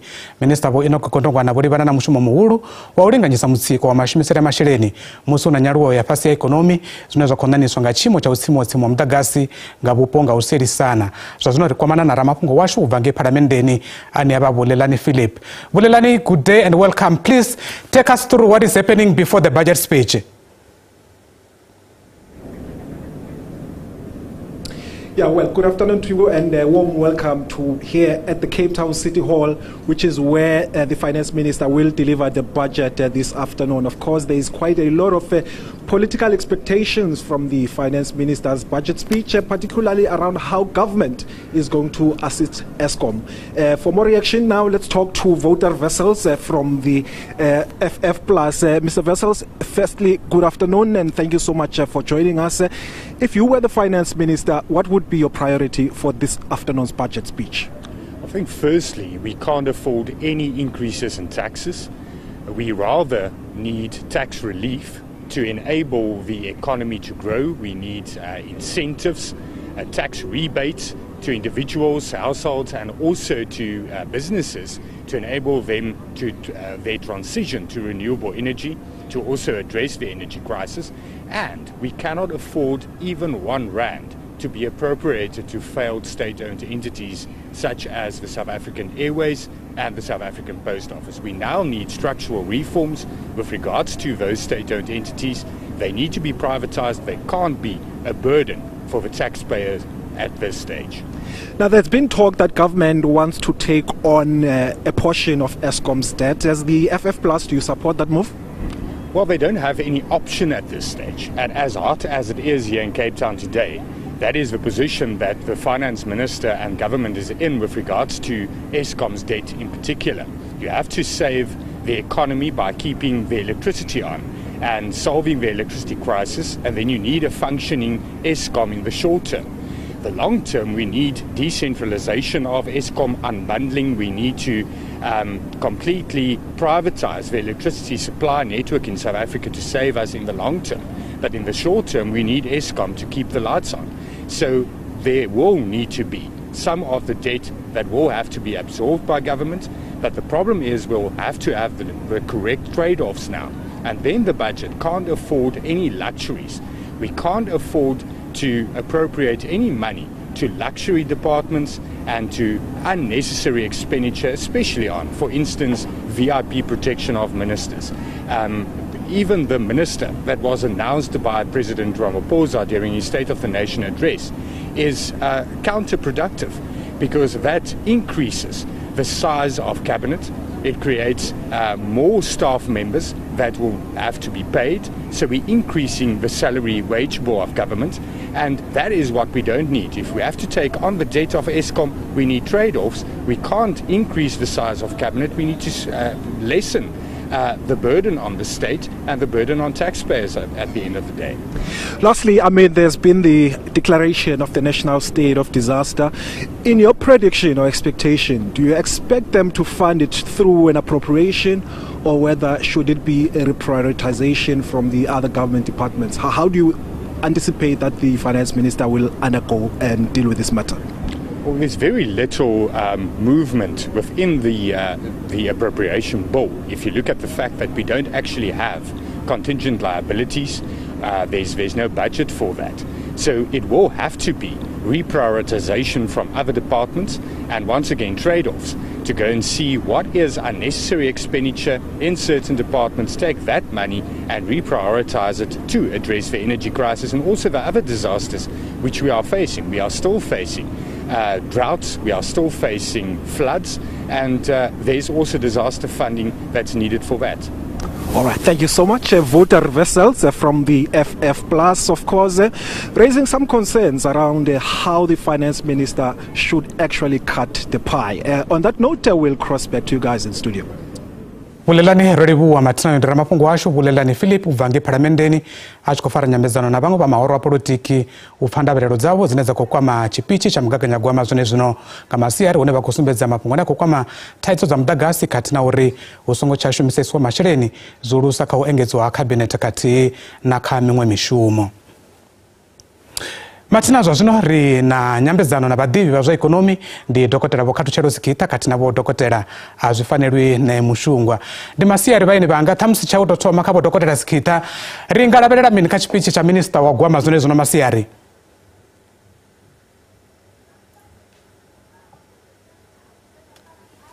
dokotera bosikita aiwa utanga bosikita ariko kono utumana nabo zabo dipezi ka rembo dia ka dokotera bo azifanirwi ne mushunga tamse rembo ditoseza kana zvine mutu angata mupfa zone kabori bone mushunga ndi mini zvine vabona ngata tamse minister wa zwa gwama vanga kadesa kazo musi vachinekeza chipichi chavo zone zino masiari ungazviendesa tinokumidzwa uri tamusi ichicha vogodongwana chidaba chodokoma manda ngauri nikasiva kindosedza ndisembula ukawa mdani ndivona uri ndinonekungu ndinogova ndonendeutesa ukaudza makungo krispiti chavo chokuchana munhu wada wasedza uri zvezvo chikadara rikuzaona mudhagashi rinakaizi uri rikodiwana rikasangana neekonomi yesho aikwaruwo ichikodiwa ngwa zvimandizvizvezvo uri rikuwana ukawa mudhagasi rikuona chini chachine rochamba chonesa changu chini cha Eskom chichikodiwana chichikokombeliwa rikuona usikuwana usikaona chinyana sisi nganpa ezo huda siku uri choli vana ona Eskom zikotoamba uri namusi hava vachidoro vachikwamba chinomusipichi kona dziondiya uri vadoro vasikotokwametsana mafungo nausibodikana mafungo ane vadodiyamba kamusi ane mafungo uri vanga vakoigane nori vasikoone vaona uri ikonomi yaruwe mafungo kamusi ane wambo uri zikotodovora uri kamusi saizvi uchikoshaya mishumo vatu vachikokomberiwa retongo vano uchigonyana ugonya nitoro ini yava ichikokwama vatinana madini saizvi fungo lorwane neminaudi uri chipi chapo chibaba chichikomona nepakafungo lauri zvakuma wose wakuvona uri ikaizo yaukawa kaomzagasi unezvikokoma mabhindu zvikokoma mabhinduzi zvikokoma mudzola kuafrica sembena aringanda revona uri mafungo ake nawo vachingamba aba vachikotomona kale lofungo tamusi wone mushungu akapungolenelo muthu angatamodhiva uri vadivi vakwamba uri ndaverero dza nyaluwo ya ikonomi dzikadiva pasi vukuma muthu angatamodhiva uri vavona unga hunga vana maga o khwaṱhaho nane minista Vho Godongwana vanga divhadza siani la uri vanga takula ikonomi ngauri arali nyaluwo ya ikonomi yavha isa khou ḓivhalea zwi amba uri ahuna une ra khou aonesa shango saizvi chipiti cha Vho Godongwana chitanga chirikono kutora kure na chipiti cha mupresidende ungamba uri zvakumakuma icho chipiti chidova chipiti chine zvakuma nauti vachikosiyamba vozoziva zvauri avatovana zvinhu zvinofarira ngauri arali chipiti cha mupresidende chisanguva na zvinhu zvineratoona zvichifarira azvikona zveuro riwana uchiva namamwe ringatori ndemanditi kana madhende neyangaite kona dzende uri vosaizi vachida vagonea chipiti vadosokobitoita zvineseradiva zvauri nemafungo sokonea dzipfurupedziso saizi zvithu zvinhu vatozipfurupesa tododiwana uri hazvina kuzivoiteya ngauri mene kongona ukawo ndagasi chemupresidende vamba rova rofuna ronovona unawo renda ngambarari ndi muchero unokotomochenduwa mara rikovona usina chando uko zvinongamba uri hauna kuzvifarira zvine vangari chipiti chanamusi china zvine ringaranga riuna profession yangasega ringa richikuwana une yabveredza zvibuya zvine pachango rinero zviraverenga President Vho divhadza musi vha tshi khou vula phalamennde zwone zwino vhege mbili dzo fhelaho uri hu ḓo divhadziwa ṱhamusi thikhedzo ya masheleni ine ya ḓo ṋewa Eskom vha vhona unga zwenezwi zwine ṱhamusi u takulwa Eskom u thusiwa nga masheleni nga muvhuso a zwi nga ḓo tou ṋaṋa u hoṱefhadza tshiimo tsha masheleni kha ḽino shango sa izwi vha tshi khou zwi vhona zwo ri thaidzo dza masheleni dzi nṱha vhukuma nga zwi amba uri heḽa ndila zwa ranga tshivhanda ndi khakhisa uri ndi mbero ya vhudongoni ri uri muvhuso u tshi khou amba nga u tikedza Eskom so zwino a ri na tshiṅwe tshiimiswa tshine ra nga ri namusi ra ri tshi kona ranga ri khou isa Eskom ri ḓo vha ro ita zwivhuyi ngana zwine ra amba nga tshivenda zwa ri ndi fhaḽa hune wa wana uri musi u tshi khou ṅwala tshau ni wata fhedzi ngoho ndi ya uri Afrika Tshipembe ḽi khou sumbedza shango ḽashu ḽo hanganea fhedzi a huna zwine vha nga ita nga nono uri masheleni a ṱuwe kha Eskom khamusi nga sokoto zwi amba uri ngauri ri mero mudolo wa vhakolodi vha ḓo ḓi dovha vha dodoma vha tovha vhakoloda a huna uri tshipiki kana mputshia ndi hu si na fhungo ḽa uri vha amba uri vha khou ita mini nga u thusa Eskom ngauri ndi vho tou amba ri khou ri ri ḓo fhedza ndi shango ḽi tshi tou vha shishi zwine ra ḓo tou wana ri tshi hwala na u sina na muḓagasi na muthihi kha ri ḓe kha fhungo ḽine ḽa khou kwama thaidzo dzine dza vha hone vhukati ha vhashumeli vha muvhuso na muvhuso wo gonyisa miholo ya vhashumeli vha muvhuso nga 3% hu na u ṅoṅorea hafhanoni nga madzangano a vhashumeli vha muvhuso vha vhona unga hu na zwine ṱhamusi minista Vho Godongwana vha nga zwi ita na u ṱoḓa u takadza vhashumeli vha muvhuso musi ro sedza u penelana hune ha nga vha hone vhukati ha masia mavhili unga zwi amba zvakumakuma uri zwine vha nga zwi ita ndi zwine nṋe ra ḓivha uri zwi itiwa Afrika Tshipembe nda zwine nga tshikora rendo u shisa gold coast vha sokou ḓi amba uri ri ḓo vha na muṱangano ngauri ngoho ndi ya uri na musi zwi sa pfesesi kha vhashumeli vha muvhuso ndi ya uri vhashumeli vha nga nanga uri mishumo i tou fhela kana hu vha kombetshedza ine nyengedzedzo ine ri khou zwi vhona uri zwa zwino a iyo ndi vhona uri mafhungo ane vha nga amba vha nga sokou ḓi tou amba uri mifhungo ri ḓo dzula ri amba ngayo ngori zwakumakuma vha madzangano na musi vho takuwa kuima vha sedo for ri ḓo ambiwa mini fhedzi ri tshi khou fhedza ngoho ya mafhungo ndi ya uri Vho Godongwana a vha na puḽane ya u swika hune mifhungo vha nga ḓa na puḽane ine ri nga ri nga takadza vhathu vha mafhungo a Afrika Tshipembe vhona mushonga wa muvhuso a u tou vha vhona masheleni kana a u tou vha vhona zwiko zwine ra nga tori u khou wana hone masheleni muthu a nga tama u ḓivha uri hu nga vha na khonadzeo na dza uri ri nga pfha upfhi mithelo i nga gonyisiwa namusi khonadzeo ya u gonya mithelo ndi nga ri miṱhukhuṱhukhu nga maanḓa zwina zwe nda zwi amba uri mithelo ine nga ri ndi mithelo ine ra nga tori ndi ine yo tou ḓivha na upfhi mithelo ine ya kha vhashumi kana kha mufunga muthu na mithelo ine ra nga ri ndi ine ya kha mabili fhedzi muvhuso ngori a huna iṅwe nḓila ine wa kona u kuvhanganya ngayo masheleni u nga wana u tshi swika hone wa swika hone ra ḓira zwine zwine ra ndi swika hone ra ri ḓombo muvhuso kunela u sawa ri na khonadzeo u fana musi vha tshi khou amba u gonya ha mithelo ine ya vha ya zwikambi na mafola ngori ngeni kuone muvhuso wa kona u kumbukumbuona masheleni manzhi ngao vharengi vha izwo zwibveledzwa vhana na zwine ra rengi ine na seed demand vha tshi renga a kuna ndavha uri mitengo yo gorekana yo khana khona dzi khulu ndi ya uri ndo vhona futhi vhana una mutengo mutshelo ne ra vhori ndi mutshelo ne wa dimisha khazi vhathu oyo kana zwa rekisana zwine ita uri sabe hone habe ri khou amba u tshi khou swika hune wa gonya raba u tshi khou yo gonya na u fanya gonya ṅwedzi u tshi ḓo gonya nga ṅwedzi kone ra ndi wala mba mai u tshi khou gonya khathi na gonya ani bomo ya mudagasi zwine hezwi ndi yone khonadzeo zwine ra nga ri muvhuso u ḓo farela hone zwi tshi ḓa kha mithelo. Dokotela Vho Asfanelo Nemushungu ari khou livhuwa tshifhinga tshavho a ḓuvha masere a vhuḓi kha ri lindele zwenezwo ri tshi pfa tshipichi tsha mugaganyagwama musi minista Vho Enoch Godongwana vha tshi ḓo ri ṋetshedza tshone zwone zwi no nga awara ya vhuvhili. Zwino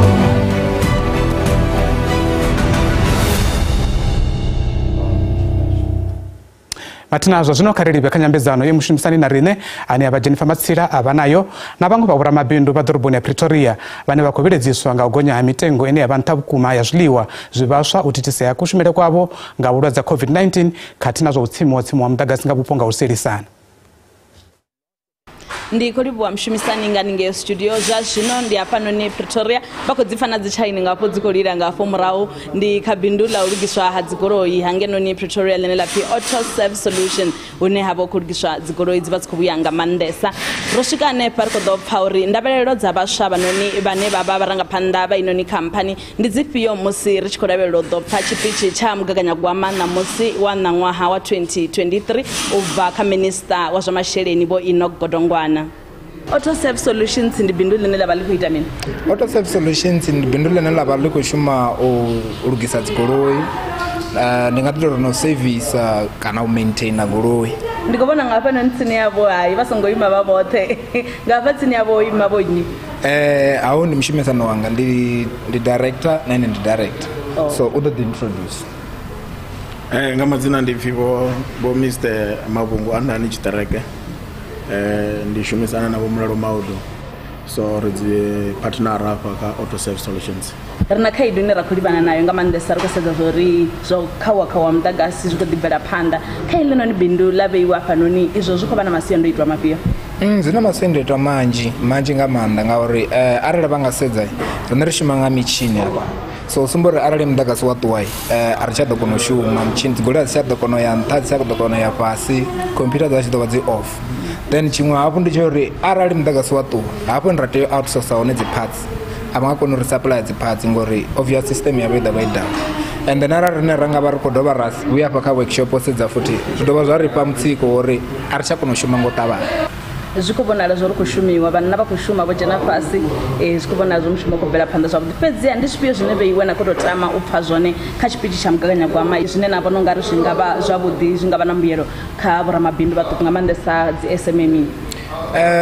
Zwine ra nga tou tama zwi tshi ambiwa nga maanḓa zwi nga tou vha zwithu zwine zwa fana uri arali hu na magavhelo ane a vha o vhetsheliwa dzi business dzine dza nga dza vho riṋe ṱhukhu kha kono ri kone u vha no a swikelela ri a wane a ḓe kha riṋe ri kone u a shumisa uri ri kone u dovha hafhu ri ite mini ri engedze vhashumi ngori zwa zwino so ri a fhungudza vhashumi ngauri hu vho no vha na challenge nnzhi.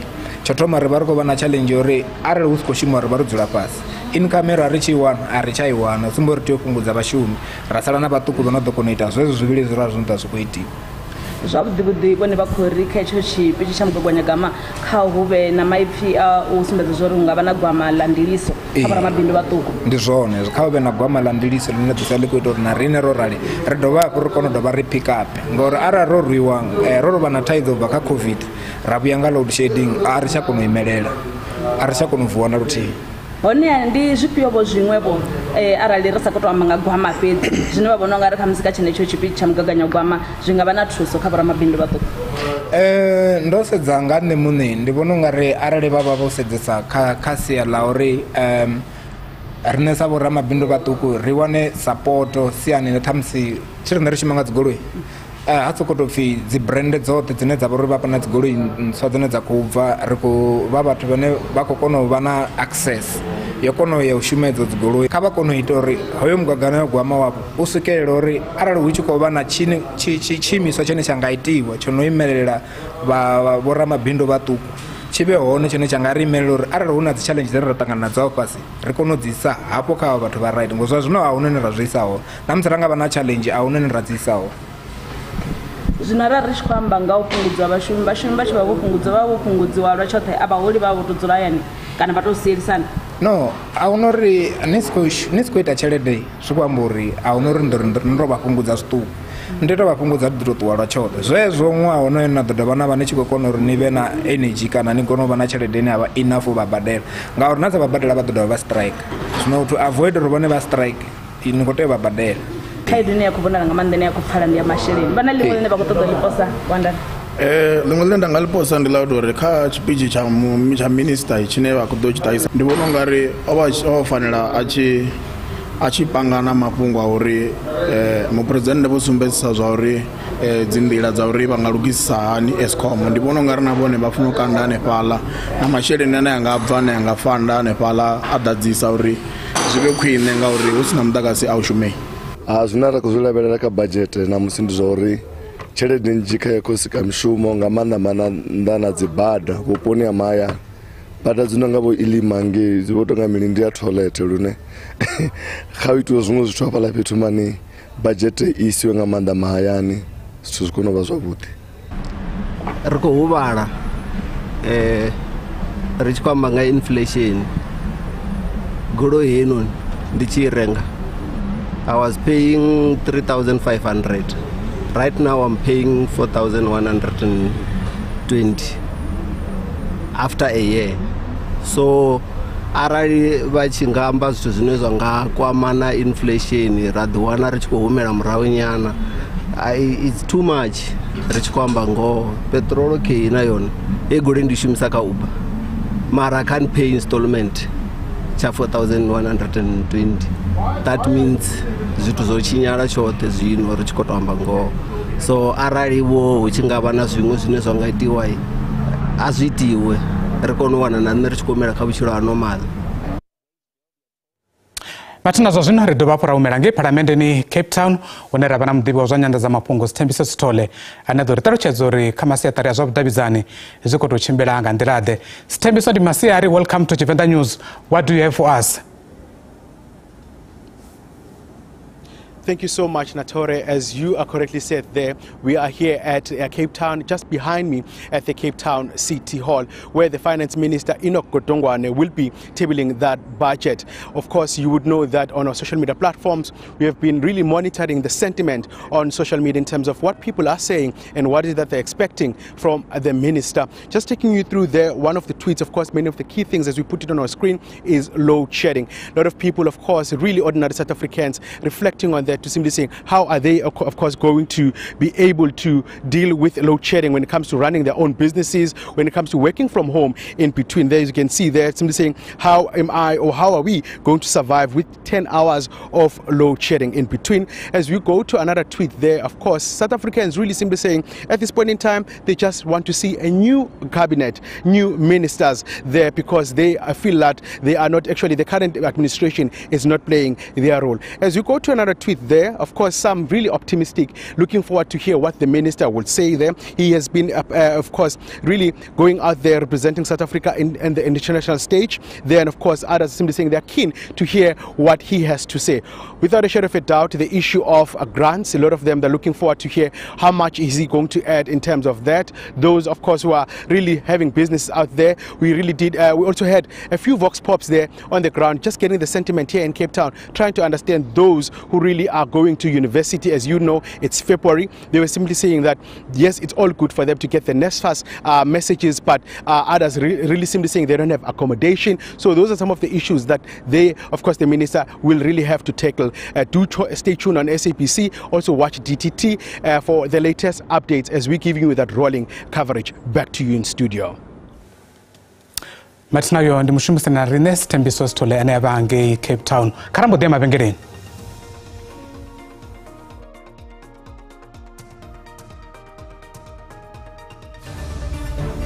SABC News itlile go tlhoma semmuso kana le entshwa ya dikgang ka 2023. DTT izokuhlinzeka ngazo zonke izindaba ihora nehora en regstreeks verrigtinge vanaf die parlement in jou taal uitsaai. Indaba za SABC ilizwi lakho zizimele azinamkhethe.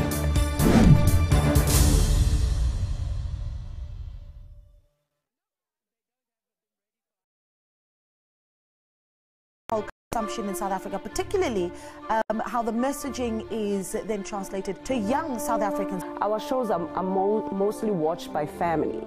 So it is a conversation that has to be done also with the people who give the money to the writing of those stories. Well, in advertising itself, particularly, the way in which alcohol is presented in our society is that it's part of having a good time. As Amapungane were investigating in South Africa, Namibian journalists were also looking into the story of the Phala Phala farm theft. Is it a political ploy to stop President Ramaphosa from getting a second term?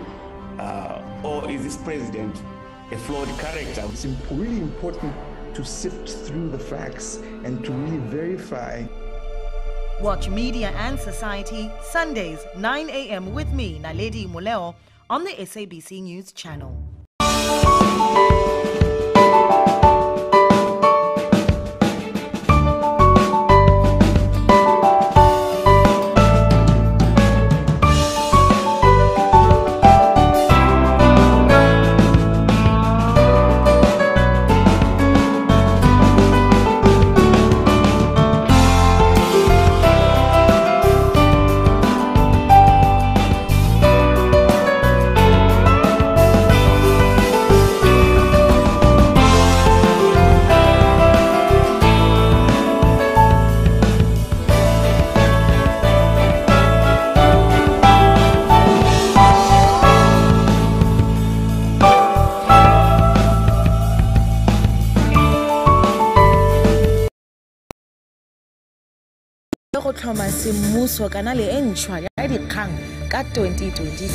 DTT izokuhlinzeka ngazo zonke izindaba ihora nehora en regstreeks verrigtinge vanaf die parlement in jou taal uitsaai. Izindaba za SABC ilizwi lakho zizimele azinamkhethe.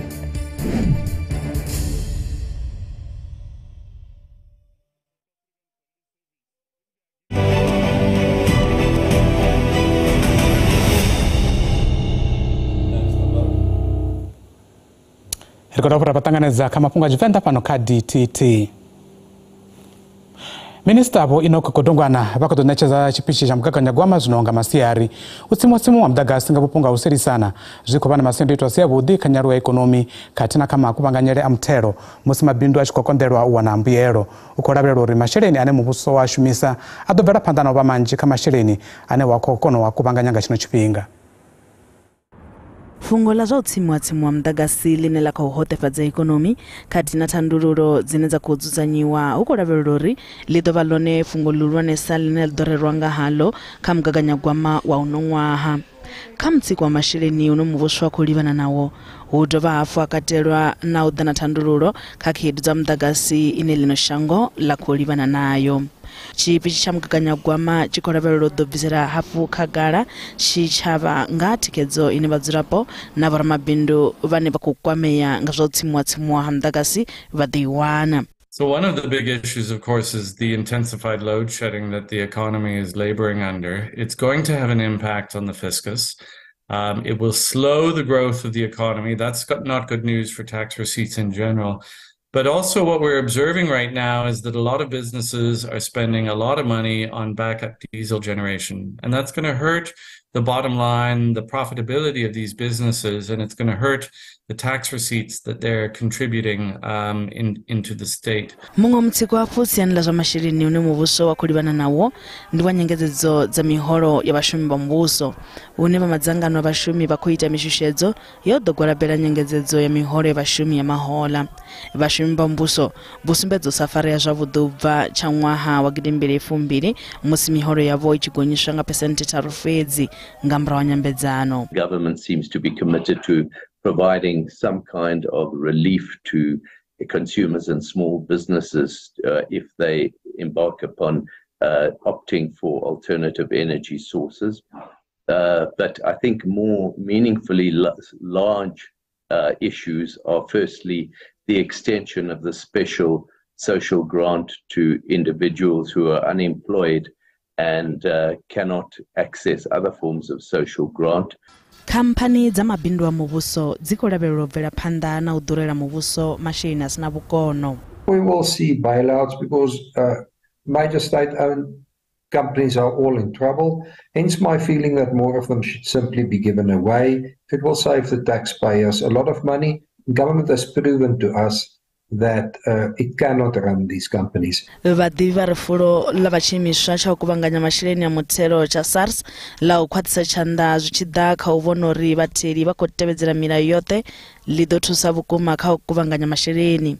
The minister is very conscious of where we are as consumers in terms of the personal income tax contributions. So there's no dramatic changes expected just in terms of those tax brackets. And with, salaries not having grown as strongly as we've seen in previous years, we won't see much of consumers moving up certain income tax brackets or finding themselves bracket creeping, which then makes them pay more tax than what they would have seen before. Huko sumbedzisa uri mbadelo dza masheleni a zwikolodo zwa muvhuso ndi dzone dzine dza khou bvela phanḓa vha ndaḓo kha muvhuso. Vatinazwa zvino ri humelela kha nyambedzano na vhadivi vha zwa ikonomi ndi dokotela Vho Khathutshela Sikhita. Vho Sikhita ri khou dovha ra ṱanganedza ṱhamusi muthu anga tamu ḓivha kha vhone vhaṅwe vha khou amba uri tshipichi tshe namusi ndi tshipichi tshi kondesaho tsha mugaganyagwama tshe tsha vhuya tsha vha hone fhano Afrika Tshipembe. Vhone vha khou zwi vhona nga nḓila ḓe? Ndo livhuwa khamusi ndi nga angaredza ndi nga tendelana navho.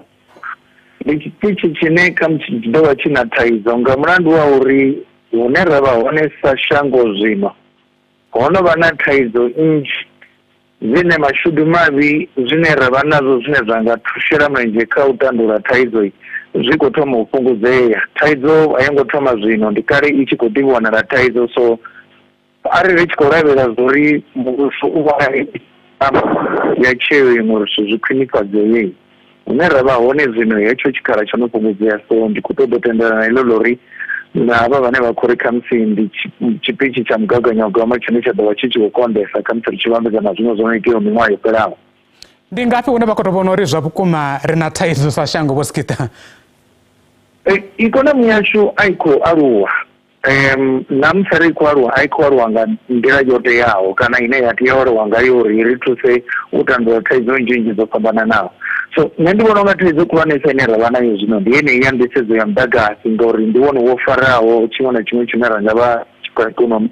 Hu si na muḓagasi mabindu a balwa u shuma, mabindu a re a sa khou badela a sa khou kona u shuma zwavhuḓi, kutholele kwa vhathu hu a vha na khakhathi. Tshifhinga tshiṅwe na tshiṅwe tshine ya vha hu si na muḓagasi zwine ra zwa sa ikonomi ndi zwithu zwihulwane. So arali muthu a tshi khou lavhelela zwauri muvhuso u vhonale kana u pfale u tshi nga hu na zwiṅwe zwine wa nga ita u thusedza thaidzo hune ra vha hone, zwikhala zwo tandulula heiḽa thaidzo zwi khou fhungudzea arali muthu a tshi nga tou ralo. Vho Dokotela Sikhita, Presidennde vho amba nga maga ane vha khou a dzhia vhege mbili dzo fhelaho musi vha tshi vula phalamennde.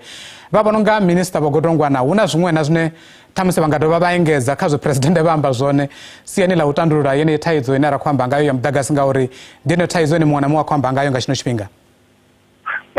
Kha ri humanyana murahu zwiṱukuṱuku, mugaganyagwama hoyu ine ra khou vhona namusi nga u tou angaredza u vha u tshi khou ri sumbedza zwa uri miṅwaha miraru bva zwino ri tshi ya phanḓa muvhuso u khou vhona hani kushumiselele kwa masheleni na kukuvhanganyele kwa masheleni arali muthu a tshi nga thoma nga u tou ralo.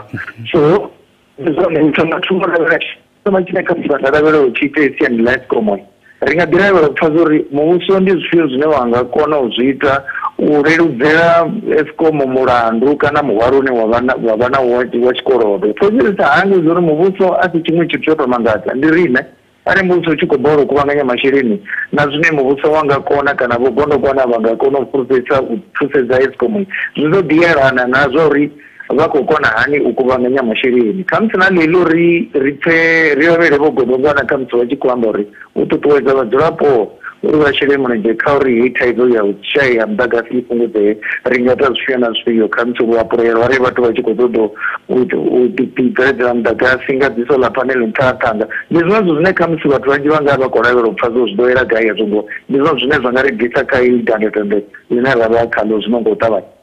Kha ri ḓo sedza iṅwe nḓila ine muvhuso wa kona u kuvhanganya masheleni ndi kha mabindu na mabindu maṱuku. Zwa zwino mabindu maṱuku ha khou tou shuma zwavhuḓi nga nṱhani ya thaidzo dzenedzi dzine ra khou amba ngadzo dza muḓagasi. Vha vhona unga hu na zwine minista vangadana zvona siani la u ṱhaḓula mabindu maṱuku uri a dovhe hafhu a takutshedze a ime ngauri vhunzhi ha mishumo vhane vha zwi ḓivha vha ri i nga kona u sikiwa nga kha mabindu maṱuku madzuloni a uri ri sedze kha muvhuso na kha mabindu mahulwane.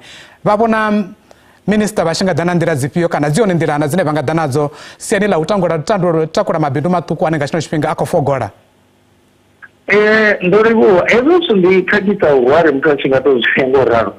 Mabindu maṱuku uri a shume zwavhuḓi a ḓo ḓi shuma zwavhuḓi arali nṋe na vhone sa vhadzulapo ri kha tshikhala tshine ri a kona u a tikedza ri tshi khou shuma kana ri tshi khou shuma ho sikiwa mishumo ya vhaṅwe vhathu rine ra nga vha ri tshi khou shuma kha muthu ra ḓi wana ri khou wana thandululo kha zwithu zwi tshi ḓa kha mashere u tshi wa kuvhanganya kha rine nga vete muthelo wa vhune ngoralo. So tshine muthu anga amba tshone anga lavhelela zori ndi zwifhio zwine muvhuso wa nga zwi ita kha musi u thusedza havha vhane zwino vha nga vha vha tshi kona u shela mulenzhe kha ikonomi ane vhane vha ḓa vha khou shuma siani ḽa mithelo. Muthu anga si lavhelela zwithu zwinzhi ngauri muthelo hoyu une muvhuso wa u kuvhanganya ndi wone une wa shela mulenzhe kha uri zwoṱhe zwine ra lavhelela kha muvhuso zwi itee.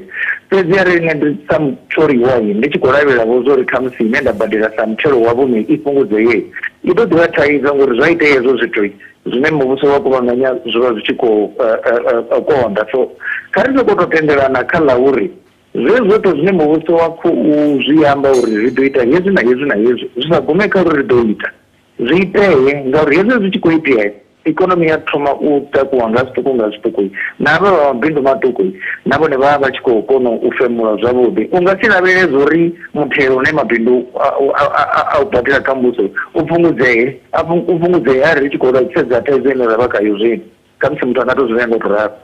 Kha ri tou sedza ḽiṅwe fhungo vho dokotela Zikhetha, fhungo ḽa mabindu a muvhuso ane u tshi tou sedza a khou tou shuma zwavhuḓi. SAA a ti ḓivhi uri ri ḓo ri tshiimo tshiyani nga tshino tshifhinga. Vha vhona unga minista hu na zwine vha nga zwi amba na nḓila dzine vha nga ḓa nadzo u takula mabindu a muvhuso ane nga tshino tshifhinga haho kha tshiimo tshavhuḓi zwine zwa khou kwama na nyaluwo ya ikonomi ya shango? Ndi zwone nṋe ndi ḓo tendelana navho. Mabindu a muvhuso ngo angaredza a khou shuma zwavhuḓi ari vha dzhia anea mahulwane ane anga ndi dzi phalasandi dza ikonomi u fana na Transnet. Vhone vha hune vha vha hone vha khou bveledza zwine vha khou bveledza vha tshi nyaga u zwi ḓisa nnḓa ha shango zwi hwaliwa nga tshiporo zwa ya dzikhunzini a zwi khou tou tshimbila zwavhuḓi zwa zwithu zwo raloho. Hu na vha na thaidzo kha Transnet, hu na vha na thaidzo kha Eskom. Ri tendelane futhi na zwo uri Eskom zwa zwi songo tou rali tshifhinga tshoṱhe. Hu na tshiṅwe tshifhinga tshe Eskom yo i tshi kona u koloda masheleni nyingapfuma ine vha i badela ya vha i fhasi kha ine muvhuso wa i badela. Vha vha na tshiimo tshavho tsha vha tshi khwine u fhirisa na muvhuso ha itea zwezwo zwa itea. So nṋe ndi sokou tou vhona unga tsho tou thoma arali ri tshi khou lavhelela zwa uri muvhuso u hwale tshiṅwe tshipiḓa tsha tshikolodo tsha Eskom uri vha Eskom vha tou sala fhedzi vha tshi khou sedzana na mushumo wavho vha tshi sedzana na zwikolodoi ndi ḽiyo ḽa khakhisa urwa ngauri muvhuso na musi wa dzhia tshikolodo tsha Eskom muvhuso na wone une nga wone une wono vha na tshikolodo tshihulwane tshine tsha sia muvhuso u tshe na masheleni o teaho ane wa nga shumisa u ṱuṱuwedza waluwa ha ikonomi ngori muvhuso u vho shumisesa masheleni manzhisa kha u badela zwikolodo arali muthu a tshi nga tou zwi ngo tou. So muthu a nga sokou tou thoma kha ḽa uri hu ḓo ḓivha na zwo fhambananaho zwine kha musi vho Godongwana vha nga zwi amba ngori vha ḓo thusisani mabindu a muvhuso. Fhedzi zwine vha nga vha vha tshi khou zwi tama na zwine vha nga zwi kona hune ri vha hone zwi vho konda hezwo zwithu ngori khuvhani tshikolodo tsha muvhuso tsho no vha nṱha. Ri khou kolodisa masheleni manzhi sa shango ane a ri khou a shumisa kha ndayotewa kana fhethu hune ra vha ri tshi khou kona u ṱuṱula u aluwa ikonomi. Ri vha ri khou kolodela kha musi u badela zwe zwine ra vha ri na thaidzo nazwo mindende mini na mini na mini na mini ngoralo. Fhedzi kha ri sokou tou ri ri nga ḓi lavhelela u pfha zwine vha ḓo amba zwone na u vha vha tshi khou dzi sumbedza zwo zwino zwine ri nga ḓo zwi kona nga ri tshi dzhiela nṱha hune ra vha hone zwino. Thaidzo khulwane ndi ya uri hune ra vha hone tshikhala tshine ra vha hone zwino sa shango tsho no fhambana badi na hafhaḽa he ra vha ri tshi nga ḓi vha ri hone vho 2008 2009 ikonomi i tshi khou aluwa zwithu zwo no vha khwine nyana. Vho dokotela ro livhuwa a ḓuvha masere avhuḓi mathina ndi vho dokotela Khatshelo Zikhetha ri tshi khou sedza mugaganyagwama une wa khou ḓo ṋekedzwa zwone zwino nga minista wa muhasho wa zwa gwama.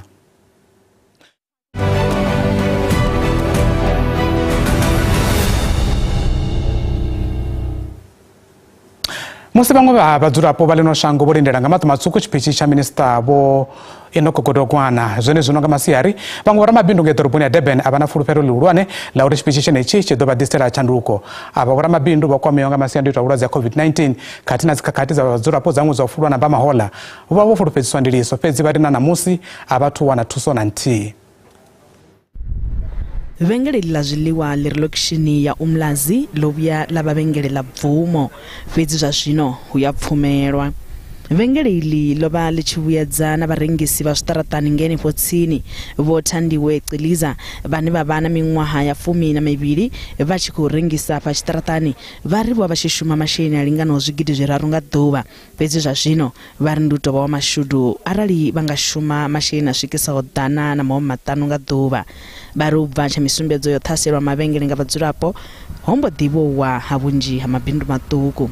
Na zwo ralo vho Ciliza vha ri thabelo yavho ndi ya uri minista vha ḓivhadze nga maga ane vha ḓo a ṋetshedza a u thusa vhoramabindu vha zwiṱaraṱani. Umasipala uSimbe Mqolo uyayifuna imali yakhe rent. Uyayifuna imali yokuthi sirente leli bhilidi walakhiwa uyena. Moya sinayo imali yokukhokhela sasizosithetha. Gas abekho la amanzi ama-toilet asenawo umasipala usijulile. Kha vhupo hanga tsini ha Montle ndi hune havha na muṅwe ramabindu vhane vha ri vhone vho tou laṱa tshoṱhe fulufhelo kha muvhuso. Vho Dion Bakeiza ndi vhe vha xelelwa nga tshiṱoko tshoṱhe nga tshifhinga tsha misumbedzo yo ṱhaselwa mavhengele nga vhadzulapo. Izwo zwo sia vhashumi vhavho vha tshivhalo tsha 10 vha tshi fhelelwa nga mishumo. I expect nothing because I have no faith in that why would they cater for me? I mean, if nobody has contacted me to date, I mean, why would I listen to that? I mean, I have absolutely no faith in and if there's anybody that would be concerned in there for my benefit, I mean, or for my welfare. I mean, I have paid my taxes. I've not cost this government or this since I've been born. I mean, I've paid my own way. I've kept people in jobs. I've paid people school fees. I've helped a lot of customers. To be absolutely honest, I don't even think I'm going to watch the budget speech because, as I said to you, the government hasn't done much for me. In fact, they've done absolutely nothing for me. So going forward, I don't see that changing. To be honest, bengazi ukuthi khona budget speech. Ngingathi ngana kwethu ngoba siyabantu abahleli kanje. Sizothi akukho bese ukubhekile ngoba akukho esokubona singathi kuhulumeni wethu esimthandayo nesamvotela. Esithi mhlambe kukhona angasenzela khona ukusondeza ekutheni nathi sikwazi usiphila njengoba singosomabhizinisi abancane. Musi mabindu a umona na vundu la KwaZulu-Natal asathu homolowa nga murahu livhana na zwiwo zwo fhambananaho zwi tshi khou ṱanḓulukana u bva kha tshiwo tsha COVID-19 u ṱhaselwa mavhengele u swika kha mvula dza miḓalo. Vhaṅwe vhadzulapo vha ri vha kha ḓivha na fulufhelo uri minista wa zwa gwama vha ḓo ḓisa thandululo. Matana rikunyereza akwama zwa mugaganyagwama nga mafhungo aneko kwama mimasipala umona na shango inokobvera panda na ulivana na thaidzo za masheleni une vunji yayo yakobvererwa na unekeza tshumelo kha vhadzulapo. Musedzuruzi kha tshiimiswa tsha Public Affairs Research Institute Dr. Vho Stacy Ledger vari izwo zwi khou vhangwa nga ndaulo si yavhuḓi ya masheleni khathihi na u balelwa mimasipala u kuvhanganya masheleni a tshumelo kha vhadzulapo. Maipfi avho a khou ḓa musi vhaṅwe vhadzulapo ngei Kimberley vha tshi khou lila uri vha khou balelwa u badela tshumelo dzine dza katela maḓi na muḓagasi. Vhunzhi ha miḓi afha Kimberley yo tsimelwa muḓagasi nga mulandu wa u balelwa u badela tshumelo. President wa shango Vho Cyril Ramaphosa vho amba vha tshi khou vula phalamennde uri mimasipala ya ḓana 43 kha ya ḓa 2.57 i khou fogola. Vho Susan Sibitlwane vha miṅwaha ya 42 vha bvaho Newtown fhaḽa Kimberley vha na fulufhelo uri mugaganyagwama u ḓo sedza avho vhashayi nga iṱo ḽa vhuthu. Ava mualuwa vha londota vhaḓulu vhavho vhaṱanu nga masheleni a mundende he vha ri vha swikelela u badela tshumelo dza masipala. Vhana lunzhi vha tshi dzimeliwa muḓagasi nga ṅwambo wa u sa badela. I feel sad I won't be able to afford it anymore. I'm alone. I must buy food. I must pay for my insurance. After my grant, I must also buy clothes for myself and my child. Mwaluwa ba miṅwaha ya fusumbe ṱhanu vhane vhathu vha na luvhonela vho Stephen Fako na vhone vha khou vhuya vha farea nga tshumelo dzine vha khou dzi wana u bva kha masipala wa Salt Lake afha Kimberley. Vho Fako vhane vha dzula mushashane na vhaḓulu vhavho vha ri masipala wo vha dzimela muḓagasi u bva tsha mahoḽa hu sina na ṱhalutshedzo ye vha ṋewa yone. I have a gas stove and I also use a brazier. I also have a coal stove that I must sometimes use. Miṱa ya miḽioni dza 10 ndi ine ya ṱanganedza tshumelo dza mahala dza ndeme hune muvhuso wa avhela masheleni a biḽioni dza 55 wa dziranda kha masipala uri i kone u ṋekedza tshumelo idzo dza ndeme sa maḓi, muḓagasi na u hwalwa mathukhu nga mahala. The indigent households only get 50 kilowatt hours per month, and our household is using more electricity than that.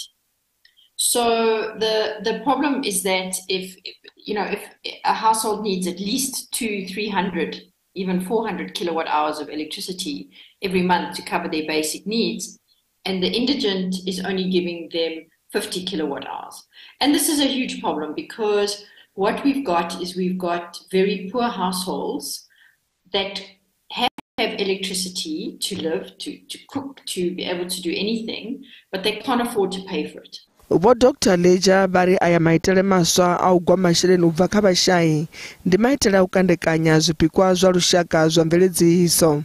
The whole system is not working, and this idea that municipalities must just collect revenue is ridiculous if that is making poor households even poorer. We're supposed to have developmental local government.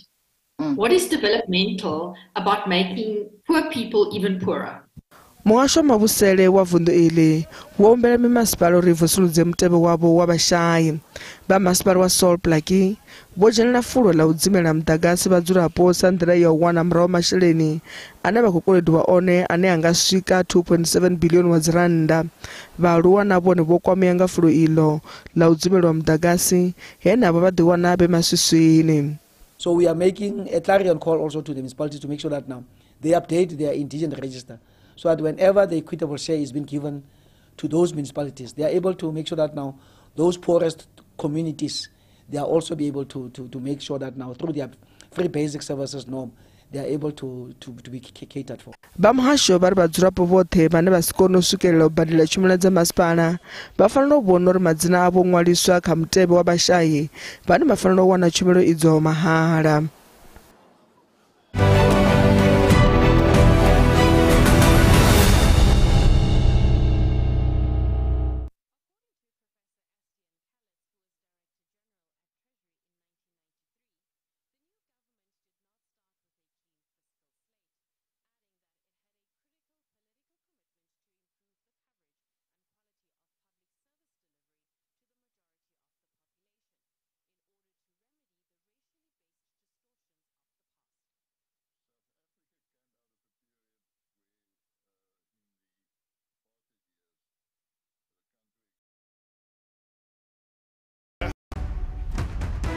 Kids nowadays have glamorized alcohol. You cannot just sell alcohol to children who are under the age. I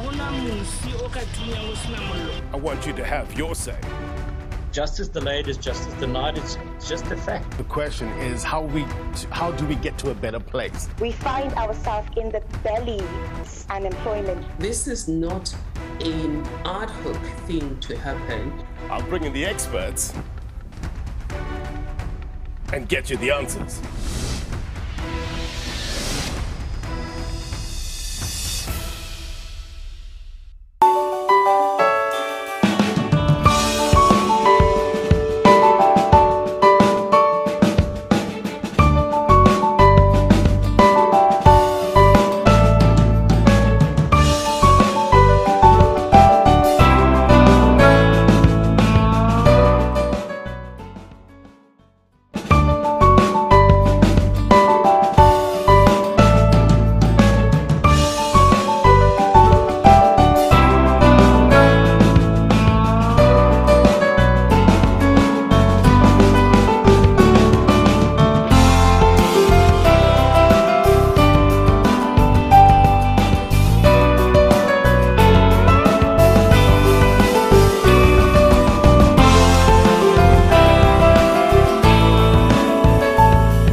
rikoda fura batanganedza Paramabindu pange musina vunduni la Limpopo pana fulufelo la uri chipichi cha uvula butano la kusima milayo ngamulanga vundu Limpopo chidotusa seni la ufisira Kagara ndila neba dosheranga umulenje katandela kuru ya ekonomi ya musina Makado Special Economic Zone mulanga vundu Limpopo posteni Matabata vakodone cheza chipichi cha uvula butano la kusima milayo machero ngalabuna Chipiko hapa hoba husika mishumu ya Zugidi na Zugidi hapa musina Makado Special Economic Zone musi chidibadzwa uthoma nga ṅwaha wa 2014 mavengele aya orola tarelo tshiofisi nga ṅwedzi wa Luhuhi ṅwaha wo fhelaho u khurwa bada dza nga ngomu zwi tshe kati.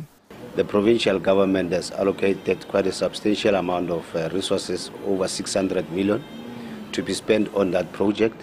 And as we speak now, there is a contractor on site that is constructing the internal roads. There will be a set of 4, 5, 6 contractors in the next few weeks. That area where you have seen yesterday, in the next couple of months, it will be a heavy construction site with many people working there because it will create immediate job opportunities for our people. Thandela iye ndiye utelo tutuwedza nyaluwo kha sekthara iye feme iṅwe ya fulufulu ni ya China itenda uri muhumbulo wavho wa u vhulunga lwa miṅwaha yo vhalaho u ḓo sika mishumo ya tshivhalo. 要新能源，用太阳能来供电，整个特区我们是采用了光伏发电。 So, as the one of the key project of the capacity cooperation between the two countries, for the energy we adopt the new energy, which is for the SEZ. We planned for the PV power plant project. We need the, the premier, Rematavad. He must tell us that, you small business, you business people in Messina, you need to prepare yourself because the following is going to be required when we develop the small, the industrial zone. Okay, they're talking about we're going to be having a zone for manufacturing of car parts, manufacturing of, A, B, C, D, E. But we need to be told up front what are those things that are required, what skills are required. Zwine vha nga lavhelesa zwone ndi zwa u sikela vhaswa mishumo ngauri vha ḓo zhumbula uri vhaswa vha khou funzea nga maanḓa vha khou ḓifhedza dzi grade 12 vha ḓiya na dzi university mara vha fhedzisela vha songo wana mishumo, so zwi a swika hune zwa nyamisa vhaswa ezwo zwithu. Muṅwe muthu anga soko pfha uri kana soko vhona uri tshikolo a si tsha ndeme arali a tshi khou vhona muṅwe muthu khoyu o fhedza tshikolo ana degree ana dzi doctorate na zwoṱhe mara vha si khou wana mushumo. Vhadzulapo vha dovha vha na fulufhelo ḽa uri izwi zwi ḓo ḓisa tshanduko kha khaedu dzavho dza nḓisedzo ya tshumelo. We need water. So if you travel now 10 kilometers from here, you will see the Limpopo River is at the moment in flood. All that water is running away. If the Sant River Dam, of which the ECZ is saying that they're going to build, if that dam is in place, we can start pumping the water into that dam. Electricity is very important. We need some renewable electricity. We can apply a lot of techniques to do that. Messina is very hot. You can use mirrors like what they did at Katu or at Uppington. Narina woriata mova vangwa vafara va mikobe kha mvusuludzeni ava hone kana kha development ine ya kodo uva hone fano Messina. Riata mavo u partnershipa na dzi investors dzine dza kodo u diwana dzi ko shuma fano. Narine vorive dzi manufacture dzo to thoma avo fano local. Ri songo to takalela uri ri ko ita vubindudzi fedzi mara ri ko takalela uri na rine vane ri ḓo kona uri ri thole nga rine vane ri tshi khou ita dzi manufacturing dzine dza ḓo vha dzi khou dzhia tshikhala hanefha kha development yashu ya SEZ. Vho Masuga vha ri muhumbulo wa u kunga vhunzhi ha vhabindudzi zwa zwino u kati. Maṅwe madzangano a si a muvhuso khathihi na senthara dza u thusa vhathu vho tambudziwaho nga tshiṱirikini tsha Vhembe vunḓuni ḽa Limpopo vha khou lila malugana na zwine vha ri ndi ṱhahelelo ya ndambedzo ya masheleni u bva kha muvhuso. Nndwa ya u lwa na khakhathi dza mbeu i khou lavhelelwa u vha kha maṅwe maambiwa mahulwane musi mulanga vunḓu wa Limpopo vha tshi ṋetshedza tshipichi tsha u vula butano ḽa vhusimamilayo ino vhege khathihi na kha tshipichi tsha mugaganyagwama wa lushaka namusi. Lwa miṅwaha tshiimiswa tsha Rina Sengani Foundation tsho vha ipfi ḽa vhapondwa vha khakhathi dza miṱani fhedzi u shaya masheleni na tshomedzo zwi khou vha kula nungo u lwa na zwiito izwi zwi dzhia fara nyendo ndapfu u ṋea thuso ya muhumbulo na dziṅwe ṱhoḓea. Muṱangano goṱo wa president nga khakhathi dza miṱani mahoḽa wo vula maṱo manzhi, afho zwo ḓo bvela khagala uri masheleni manzhi a rendelwa nndwa na khakhathi dza miṱani a khou humela murahu kha muhasho wa gwama. Ro attenda presidential summit here na president wa Vho Cyril Ramaphosa kalaka estate. Zwari akamadza nga maanḓa u ḓivha uri huna tshelede ine yo humiswa i tshi khou iswa national treasury ine i khou tea u vha i tshi khou thusana na zwiimiswa zwi nonga zwa vhoriṋe zwine zwa lwa na mafhungo o tambudzana miṱani nga tsha mbeu. So ri a zama u ḓivhusa uri musi dzi organization kana zwiimiswa zwi tshi khou amba kana zwi tshi khou lilela dzi funds kana dzi funding, tshelede i huma hani. Vhasengani vha ri muvhuso a u khou dzhia vhuḓifhinduleli nga nḓila i fushaho. Ho vhesa na nyambo nnzhi from dzi organization ya ngo fhambana hadzo, ra wana uri ri khou lilela tshithu tshithihi tshine tsha vha tshelede. Vha ḓo zwi ḓivha zwo ri musi ri tshi khou shuma sa zwiimiswa naho riṋe ri tshi tou vha na dzangalelo kana ri tshi tou swelea nga ngomu hashu uri ri tea u shumana na zwipondwa zwo tambudziwa, a si tou ṱoḓa fhedzi uri ri sweye nga ngomu, si ṱoḓa futhi na dzi tshelede. Ende musi edzo dzi tshelede dzi siho ndi hafho hune wa wana uri a ri khou kona u shuma, ende vhathu vha re nnḓa vhane vha khou ṱoḓa thuso a vha khou nyaga u dzhenelela. Vha Real Man Foundation vha funza vhanna na vhatukana nga khakhathi dza miṱani, vha funza nga u ṱhonifha na londota vhafumakadzi na vhasidzana. Fhedzi u shaya masheleni na tshifhaṱo tshavho vhone vhaṋe zwi khou vha ima phanḓa. Ro lingedza nga nḓila dzoṱhe u applya dzi funding kha zwiimiswa zwo fhambananaho, nga maanḓa ro sedzesa kha muvhuso washu, kha muhasho wa ndondolo vhathu. Ro lingedza musi ri tshi swika ho vha u 2021 vha ḓo ri ṱalutshedza uri vha kha ḓi tou shumana na dzi organization dzine vha vha nadzo kha database, lune riṋe ri khou tou ima for that cycle ya 3 years uri na riṋe vha kone u ri panga kha database. Vha muhasho wa zwa ndondola vhathu vha ri tshikwama tshavho tsho sekena. It's correct that it's been some time since the allocation has been stagnant. The reality is that we have inadequate financial resources. We have had budget cuts. We are providing funding to centers. For instance, we give them over 41,000 rand a quarter, and while shelters get over 79,000 rand a quarter. We are currently waiting for a national policy which will inform all provinces on uniform funding for all the programs that you are talking about. Chitichi cha mapholisa cha Thohoyandou china milandu minzhisa ya khakhathi dza miṱani vunḓuni. Lutando Bobori, SABC News, Thohoyandou. Chipikara cha Korea ḓorobo ya Tshwane vha kwanedza mipiko ya uri vhu ita nga khole musi vha tshi dzhiela nṱha luṅwalo lwa vhuvhili lwa u ḓirula mushumo nga neḓorobo wa kale. Vho Randall Williams u itela u tsireledza mishumo ya miraḓo ya komiti ya neḓorobo. Chipikara cha Korea ḓorobo ya Tshwane vho dovha hafhu vha khwaṱhisedza uri vha na vhuṱanzi ha ngeletshedzo vhu bvaho kha vhaimeleli vha muvhuso khathihi na vhaimeleli vho ḓiimisaho nga vhoṱhe. Vha ri a vha tou vha vhona maṅwe vha vha tshi tou vha fhasi ha mutsiko uri vha dzhie maga. When I got the first one, I acted, and of course others were not happy. You will never please anyone, by the way. So, and I'm not here to please anyone. I'm here to do my job. Here is the second letter, and each time I get. Unfortunately, there's no luxury of time. You can't sit and say, I'm still waiting. You have to take a decision. Chipikara vho dovha hafhu vha thudzela kule mavharivhari a uri vha na dzangalelo ḽa unga vha neḓorobo a tevhelaho. Ndi ngazwo vha tshi khou kokodza milenzhe siani ḽa uri hu khethiwe murangaphanḓa muswa. I think I must also clear the air. I'm not in negotiations with anyone. Vhaḽori ḽa ANC vha khou bia uri zwa u khethiwa murangaphanḓa muswa zwi itiwe nga tshihaḓu uri hu kone u vulelwa nḓila muvhuso muswa wa ṱhanganelano.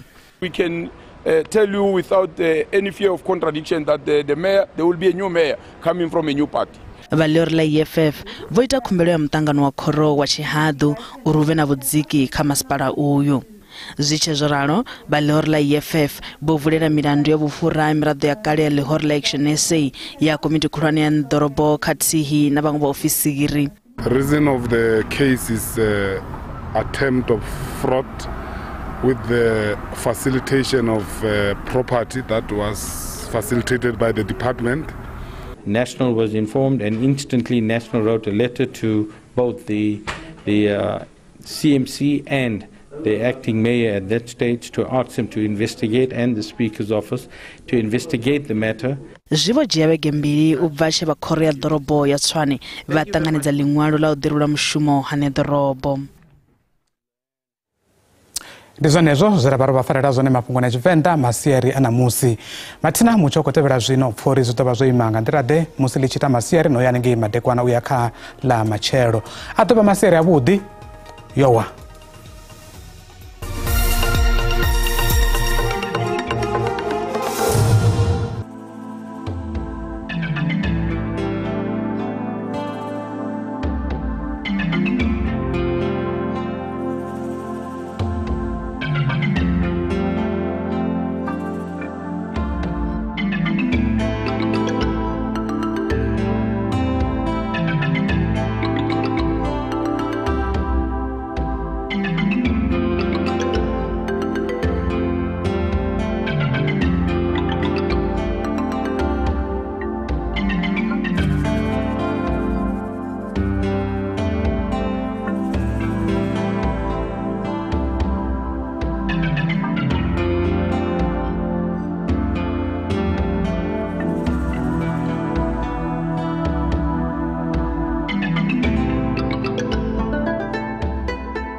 Sport each Saturday on Sports Live. Hosts Zaikan, Simon Berg and Tabisa Sitole break down your week's favourite and maybe not so favourite sporting moments in 30 minutes, interviewing the best coaches and players from your world of sport and getting great insight with plenty of laughs. SABC, ilizwi lakho zizimele azinamkhethe.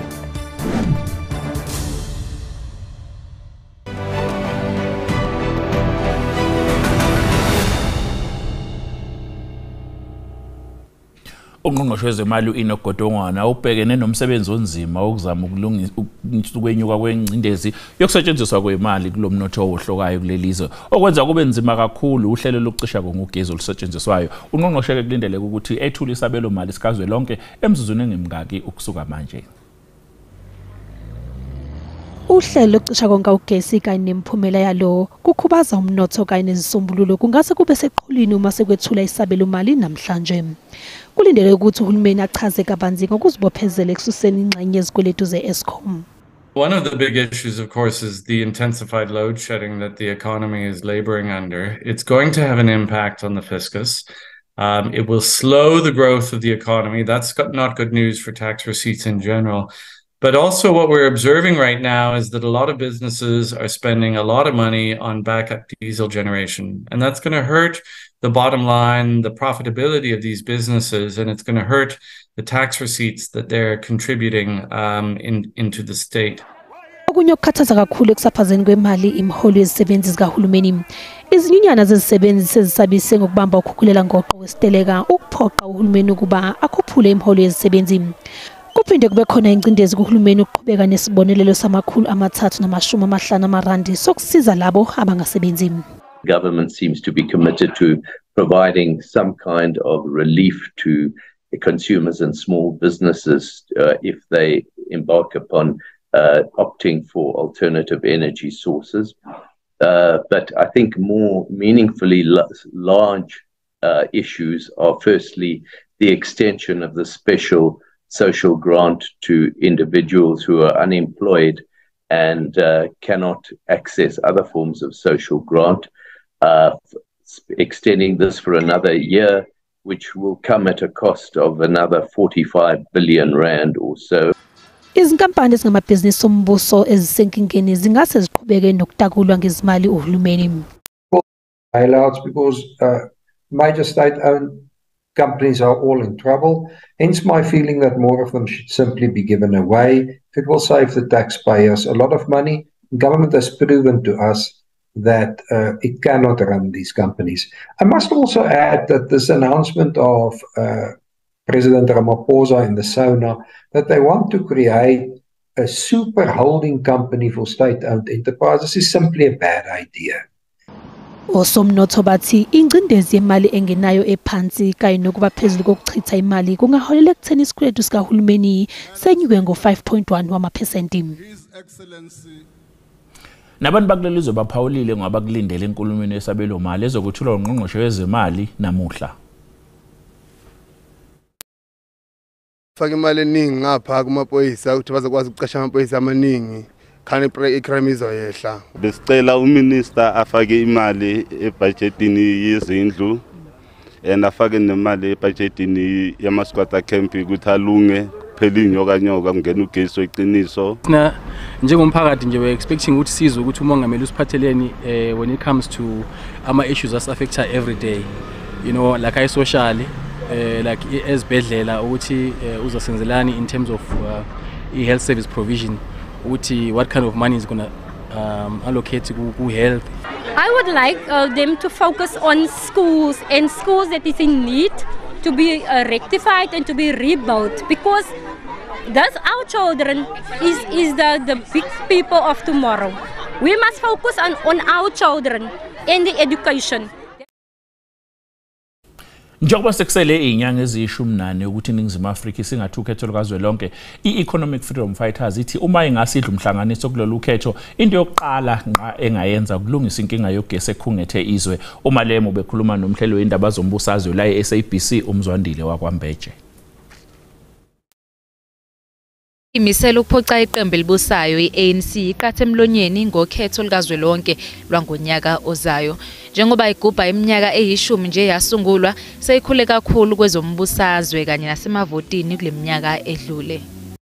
And ESCOM to its former glory, let's capacitate it, let's refuse to dismantle ESCOM. We need to deal with issues of unemployment. How do you deal with unemployment? You need to industrialize.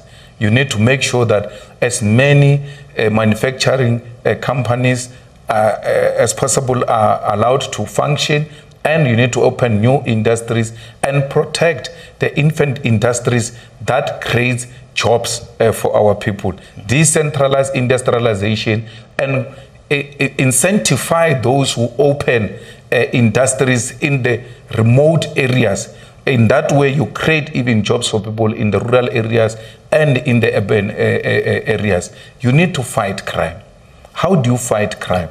You need to liberate the generals of the police, not necessarily police, from the criminal syndicate.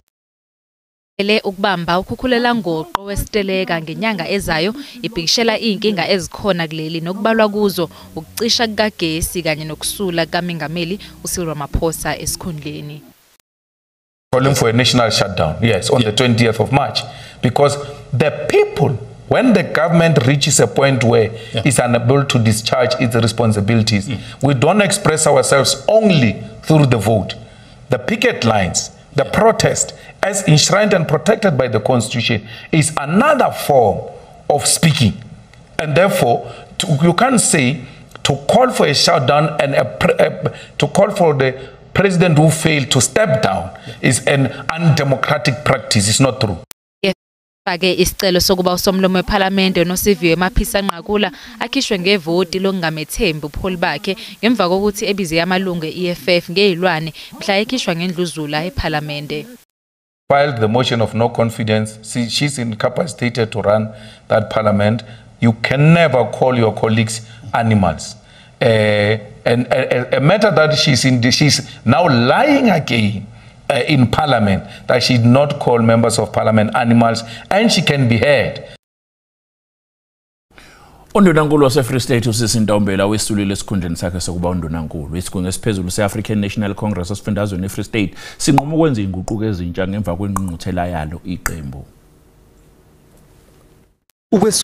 Nikandunankulu wase-Free State uSisintombela kuza emva kokuthi ekhale ngaphansi embangweni wesikhundla sokuba ngusihlalo weqembu kulesi sifundazwe. Umxolisi Dukwana nguyena owakhala wemuka nalesikhundla. Unobhala jikelele we-ANC ufikile Mbalula uthi yena utshelwe nguyena undunankulu ukuthi uzokwesula esikhundleni sakhe. Member Ntombela informed me last night that she intended to resign from her position as Premier of the Free State. I have not received the resignation. I've asked the Provincial Secretary. Coming to this press conference, I tried to check her whereabouts to get to know about this resignation. Jikelele we-ANC uphinde waxwayisa ngokuthi lokhu kusula isigubhukane kukandunankulu kuletha izinkinga epholeni beqembu kulesi sifundazwe. Implementing a decision of change in the Free State. That's what is going to happen, and we expect the comrades at the level of the province to have engaged with Member Ntombela so that there is smooth transition in the handover of power in the province. Usihlalo we-ANC esifundazweni uphinde abhekele ezokuhlaliswa kwabantu umxolisi Dukwana kubhekwe ukuthatha izintambo kumaNtombela njengondunankulu wesifundazwe. Resolutions of the ANC 55th conference will be implemented that relate to relocating ESCOM to energy. Cyril Ramaphosa ulindeleke ukuthi amemezele izinguquko ezigungwini esiphezulu ngemuva kwenkulumo yeSabelo Mali ezokwethula ngungqongqoshe wezemali emzuzwini engemngaki ukusuka manje.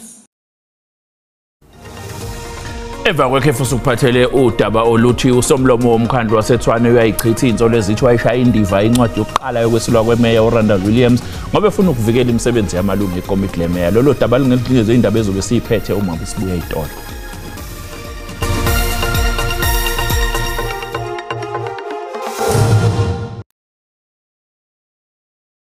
Assumption in South Africa, particularly how the messaging is then translated to young South Africans. Our shows are mostly watched by family, so it is a conversation that has to be done also with the people who give the money to the writing of those stories. Well, in advertising itself, particularly, the way in which alcohol is presented in our society is that it's part of having a good time. As Amapungane were investigating in South Africa, Namibian journalists were also looking into the story of the Phala Phala farm theft. Is it a political ploy to stop President Ramaphosa from getting a second term? Or is this president a flawed character? It's really important to sift through the facts and to really verify. Watch Media and Society, Sundays, 9 a.m. with me, Naledi Muleo, on the SABC News channel.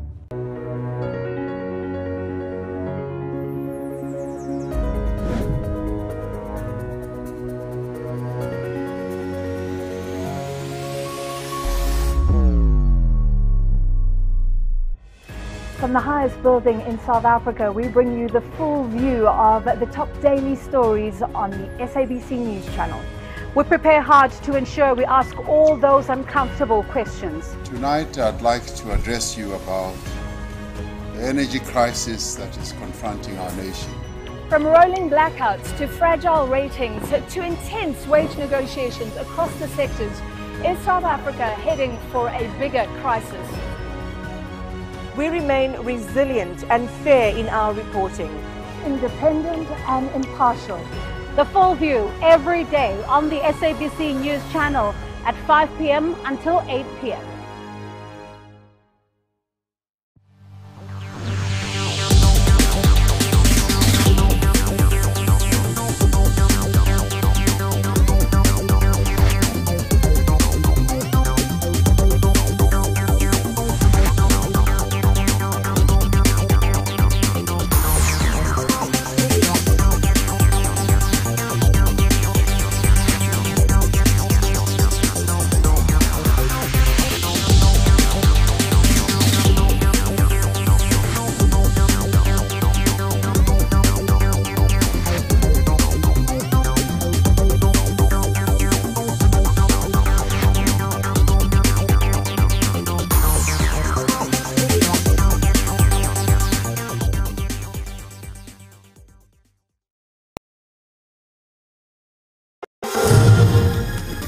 Sekubingelele sikwamukele-ke mbukela ungomsanda kungena odabeni oluphambili besibike ukuthi kulindeleke ukuthi udaba lokucisha kogesi lube seqhulwini uma ngabe ungqongqoshe wezemali u-Enoch Godongwana esethula Isabelo Mali ngehora lesibili namhlanje.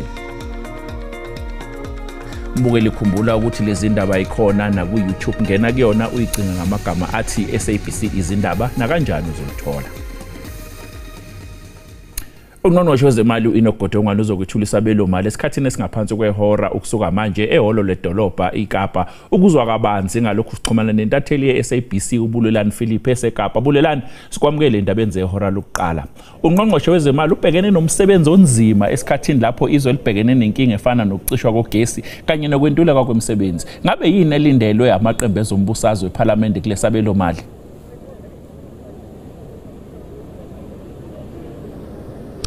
Anibulise kuwe Kelvin nakubaphulaphuli ekhaya sisasaza ngqo apha ngaphandle kweliholo lalapha eKapa apho umphathiswa wezimali u-Enoch Godongwana eza kuwisa uhlahlo lwabiwo mali lolizwe lalonyaka.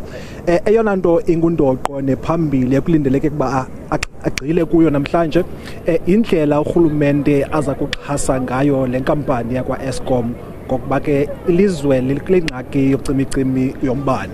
Ukhumbula ke kwi-medium term budget policy statement yakhe ngo-October walonyaka uphelileyo he did hint us ukubana urhulumente uza kuzama ukuthatha elinye ityala lakwa-Eskom ngokuba le nkampani isetyaleni elipha kwi-400 billion.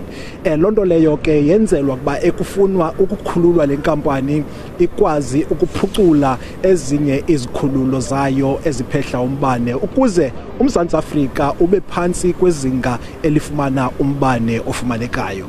Okwesibini, umphathiswa kulindeleke aphinde agxile kwinzame zikarhulumente zokuxhasa iinkampani zeli.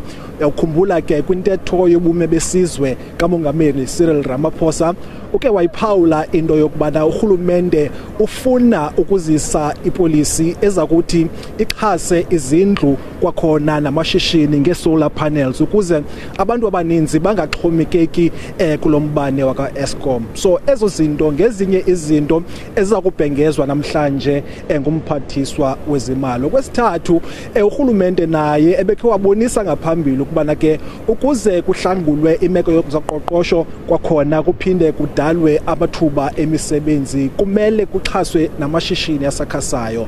Amaqela ke opolitiko aphikisayo athi ke alindele umphathiswa wezimali abhengeze mhlawumbi i-tax incentives eziza kunikwa amashishini akhasayo ukuze nawo akwazi ukuphuhla ahlumise ezoqoqosho kwaye aphinde adale emithuba emisebenzi. Kwakhona ke urhulumente awukhumbula kwakwintetho yesizwe kamongameli uye wathi umongameli ukuba bafuna ukulwisana norhwaphilizo kwaye nolwaphulo mthetho ke amaziko afana nesipolisa iofisi yomkhuselo oluntu kwakhona negunya abantu lezotshutshiso besihleli ngaphambili bekhala kuba ke imali yabo ayonelanga ukuze kuliwe urhwaphilizo nolwaphulo mthetho ke umongameli yena ke uye wagxililisa into yokubana ke ukulwa ulwaphulo mthetho yinto ephambili kulo rhulumente wakhe kwaye ke nomphathiswa wemicimbi yezimali naye ke kulindeleke kuba azeke emzikweni. Kelvin, mandithatha intambo ndizibuyisele kuwe studio.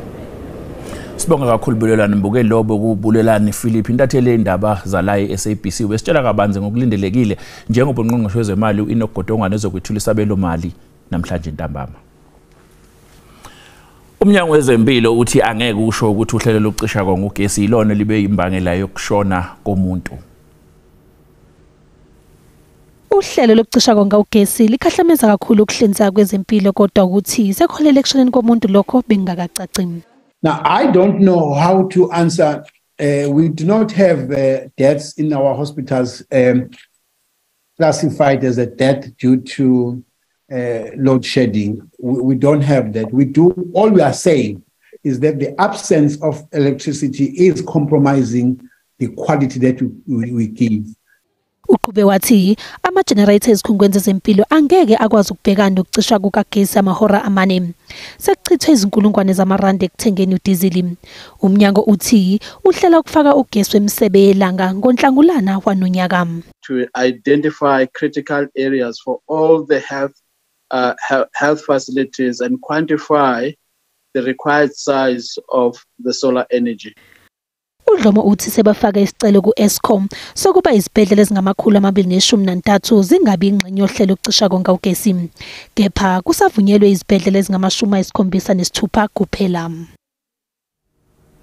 Osomlomo womkhandlu waseTshwane uyayiphika insolo zokuthi uvumele ngamabomu incwadi yesibili yokwesulwa kobe yimeya kulomkhandlu uRandall Williams ngenhloso yokuthi amalungu esigungu sekomiti lemeya angaphelelwa imisebenzi yawo. Usomlomo uyavuma ukuthi ubengaphansi kwencindezi ukuthatha isinqumo kodwa akukho kuyinhloso engalungile abeyihlosile. Udalule nokuthi unobufakazi obuphathekayo abuthole kubiluleki bezomthetho. When I got the first one, I acted. And of course, others were not happy. You will never please anyone, by the way. So, and I'm not here to please anyone. I'm here to do my job. Usomlomo uMakwarela uyazihlangula ezinsolweni zokuthi kwayena ubegaqele someya njengoba kunokubambezeleka ngokubeka kwemeya entsha kumasipala. I-ANC eTshwane ifuna ukuthi kuhlaliswe ngokusheshsha umhlangano wamakhansela. We are very much sure that the mayor will not be from the DA. We are not will not be able to share with you as to how are we going to do it, who's going to be the mayor, but we can tell you without any fear of contradiction that the mayor, there will be a new mayor coming from a new party. I-EFF nayo ifuna ukuthi kuhlaliswe ngokusheshsha umhlangano womkhandlu. We are here to open a case of fraud against the two MMCs, former MMCs of the Action SA MMCs for group property, Mr. Loru, and Kosi Mang for housing. The reason of the case is attempt of fraud with the facilitation of property that was facilitated by the department, where they have escalated price from 2.5 million to 3 million. Umkhandlu waseTshwane kufanele uqoke imeya entsha kungakapheli insuku ezili-14.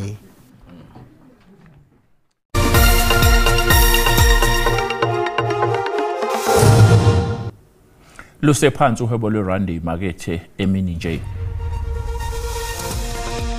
Libiza u-18.35 edoleni lasemelika libe u-22.16 kupondo kanti liwu-19.53 ku-euro. Ipula lasebotswana libiza R1.13.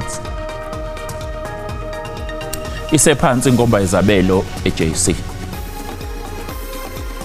Igolide libiza $1,834 i-ounce, iplatinum yona ibiza $938 i-ounce, uoyela ongahluziwe ubiza $82.14 umphongolo.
banzima mangibuka mina ukuthi ama-unions agweme ukuncishiswa kwalo msebenzi. Sibonga kakhulu baba Nkomo ngesikhathi sakho. Mbuke lo beku Owen Nkomo nomqondisi weNkunzi Wealth Group esikhuluma naye ngesabelo mali esizothula ungqongqoshe wezemali uInokgodongwana entambama namhlanje. Mbukele sikubuzile ukuthi yini wena olindele ukizwa ungqongqoshe ethula isabelo mali namhlanje waphendula kanje. Mina ubaba uGodongwana into ebengifisa ukuthi nje ayiveze kakhulu ukunikela ukuveza imali noma isamba semali esingasiza umphakathi ngoba sazi ukuthi umphakathi ulimele kakhulu njengoba kunesimo sezulu kungenzeki lento oyenzeke eKZN kunezikhukhula wagcina umphakathi ungasizakalanga. Ungqongqoshe uma ungase nje athi fahla ngendlela ezwakalayo nebhekile kubantu abadala ayikungangcono kakhulu. Hayi ngingakulindela mina kulesabelo sezimali ukuthi ukuxhasa phela lapha kwa-Eskom kulungisekela ama-generator ekuthiwa afile. Sesiyobona-ke emva kwalokho ukuthi bawube sebekhala ngani-ke yini inkinga yobe isidala i-load shedding. Mina into lengayijabulela kakhulu ukuthi angafaka imali ngalapha tukwetempfundu tukweNSFAS bafundzi baqhubeke netifundo tabo ubuye futhi kulungise nemigwaqo. Ingasenza uchatha pha kwegrant yabo kula grant yabantu abadala nakwigrant yabantu abakhubazekileyo ebantwaneni ingasenza uchatha pha mzala i350 zangaziki angadinwa aqhube nge350. Le mibono ngeyababukeli ngakho ke iSABC kanye noluphiko lwayo lwezindaba zesizulu angeke baphendula ngokukhononda okungase kuqobuke ngayo njengoba wazi ke bukeli lezi ndaba zihora zinde kakhulu sayophuza amanzi siyabuya.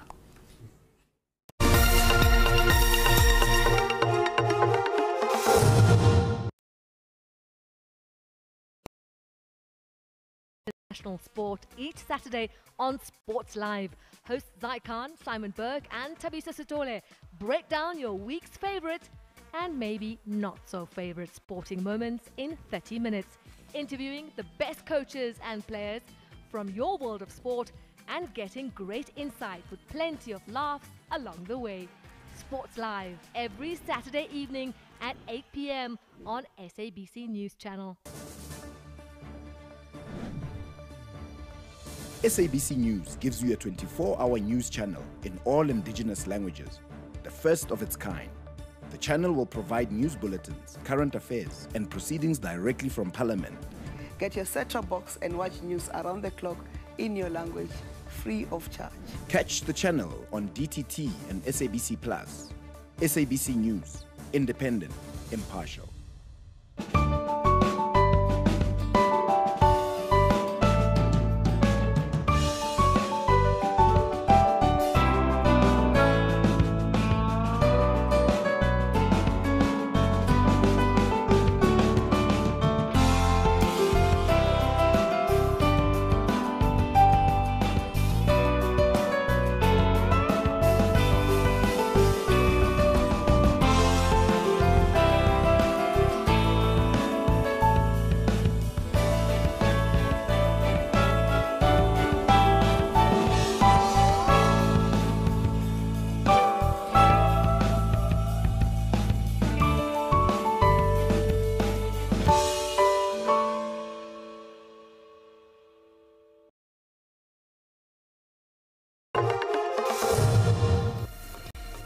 Khumbula mbukela ukuthi lezi ndaba ikhona na ku YouTube wena ngena kuyo uyicinga ngamagama athi SABC izindaba.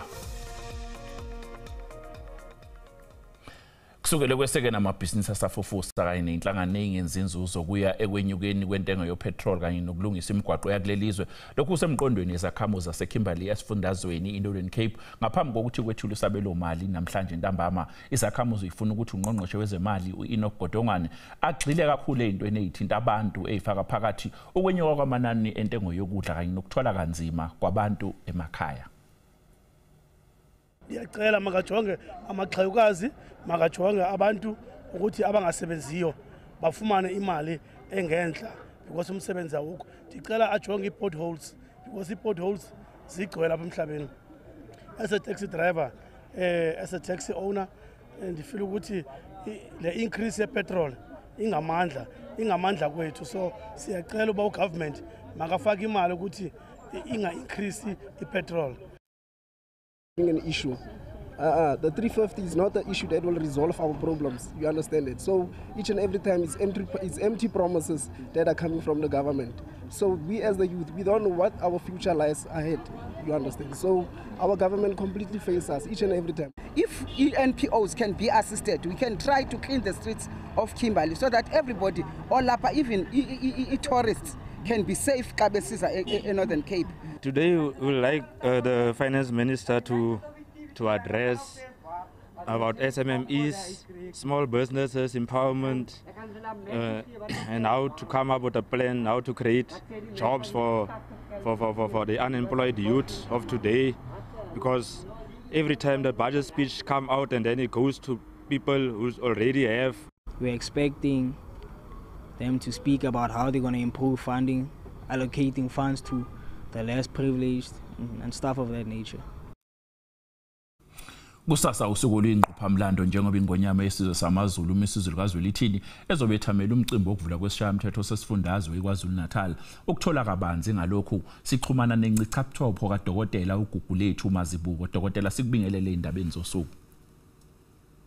Ngikubingelele cebisa nabo bonke ababukeli baka SABC 1. Njengoba isilo sizobe sethamele isishayamthetho kusasa, ngabe sizoyethula yini inkulumo noma sizobe sethamele nje kuphela? Ngiyabonga kakhulu cebisa ukungimema ukuthi ngibe ingcenye yale nkulumo. Kuzobe kungokuqala ukuthi isilo uMisuzulu kaZwelithini ethule inkulumo yokuvula isishayamthetho sesifundazwe iKwaZulu Natal, njengoba sazi ukuthi isishayamthetho saKwaZulu Natal siba nezigaba ezimbili zokuvulwa kwaso. Uqale kube unemthebe wesizwe okuyisilo samabandla ingonyama. Kuzobeke njengoba ebekiwe esihlalweni ngonyaka ophelile, kuzobe eqala ke ukuthi athule inkulumo yakhe yokuqala kusasa eMgungundlovu njengoba kuhleliwe. Kuyintokozo kakhulu kuthina njengesizwe, kithina njengesifundazwe ukuthi umthebe wesizwe, unomthebe wesizwe anike isibusiso kuwo wonke amalungu esishayamthetho, yibo bonke abantu abasesifundazweni iKwaZulu Natal. Kumqoka ngani Dokotela ukuthi isilo sethulwe lenkulumo esishayamthetho sesifundazwe nanokuthi sizogxila kwezokubuswa kwezwe yini isilo kusasa noma sobe sibusisa bese sikhuluma ngezinto ezithinta isiko? Kusemqoka kakhulu ngoba isilo samabandla abantu bonke bangabesilo ukuvula kwaso isishayamthetho kunika isibusiso nokuthi zonke izinto seyivumelekile kuzothi ngosuku lwesibili bese kwaundunankulu wesifundazwe. Isilo ke masivula isishayamthetho kubalekile ukwethula kwaso inkulumo ngoba isilo sisebenza ngokubambisana nohulumeni wesifundazwe. Ngakho ke kuba semqoko ukuthi sethule inkulumo ezothinta ikakhulukazi izinto ezikhona ezenzeka esifundazweni. Uma kukhona izinto ezingezinhle sikhuze njengonomthebe wesizwe ngoba phela sona singaphezulu kwepolitiki isilo. Ngakho ke sinamandla ukuthi seluleke, sikhuze, sibuye futhi siveze neinhlelo namasu asizowasebenzisa ngokubambisana nohulumeni ukuqeda inkinga ezikhona esingabala mhlawumbe masibuka ngendlela ubugebengu sebudlondlobele ngayo. Uma ngabe sesibuka izinto ezinjengo ukwebiwa kwabantu, ukuhlukunyezwa kwabantu ngeindlela ezehlukene, esicabanga ukuthi isilo sizobuye sithinte izinto ezifana nokwentuleka kwamathuba emisebenzi, ububha obuhaqe isifundazwe. Ngakho ke kusemqoka kakhulu ukuthi unomthebe wesizwe ethule inkulumo njengengonyama yesizwe samaZulu, ikakhulukazi ngoba ezinye izinto zidinga nje ukuthi abantu bakhumbule imvelaphi yabo, kubhekwe izinto ezinjengobuntu. Ingakho ke kubalekile ukuthi ingonyama yethule lenkulumo ngoba izisekelo zamakhaya ziyizisekelo zesizwe, ziyisisekelo sendlunkulu kaZulu. Dokotela, bunjani ubudlelwano phakathi kukaHulumeni wesifundazwe eKwaZulu-Natal kanye nendlunkulu kaZulu? Ngingasho nje ukuthi ngokubuka kwethu thina esibhekene kakhulu nezinto ezithinta ubukhosi namasiko, buhle kakhulu ubudlelwane ngoba imikhosi yasendlunkulu, imikhosi kaZulu, indlunkulu isuke iyenza ibambisene nohulumeni wesifundazwe neminyango eyehlukahlukene ekhona esifundazweni. Ngakho ke ubudlelwane buhle kakhulu njengoba nakusasa isilo sizobe sethula lenkulumo nje okukhombisa ngokusobala ukuthi kukhulu ukubambisana okukhona phakathi kwesifundazwe, uhulumeni kanye nesilo samabandla. Lapha esifundazweni KwaZulu-Natal emasontweni edlule kwabulawa umculo odume ka-AKA. Ucabanga ukuthi isilo mhlambe singagxila ekutheni sinqande umkhuba wokubulawa kwabantu esifundazweni okubonakala kuyinto eyandayo? Ngicabanga ukuthi njengoba ngeke ngakukhakambisa lokho ukuthi ukubulawa kwabantu, ubugebengu sekuyinsakavukela umchilo wesidwaba.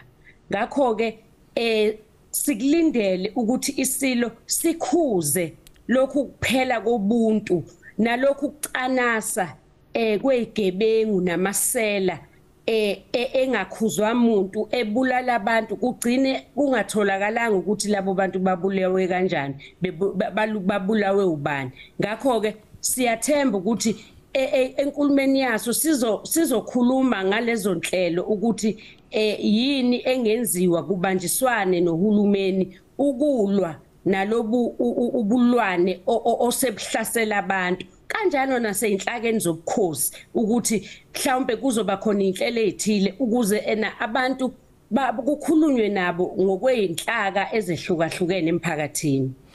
Sibonga kakhulu dokotela lo mbukeli bekudokotela uGugulethu wakwaMazibuko incitha buchopho kaSomlando besikhuluma naye la eindabeni bukhoma.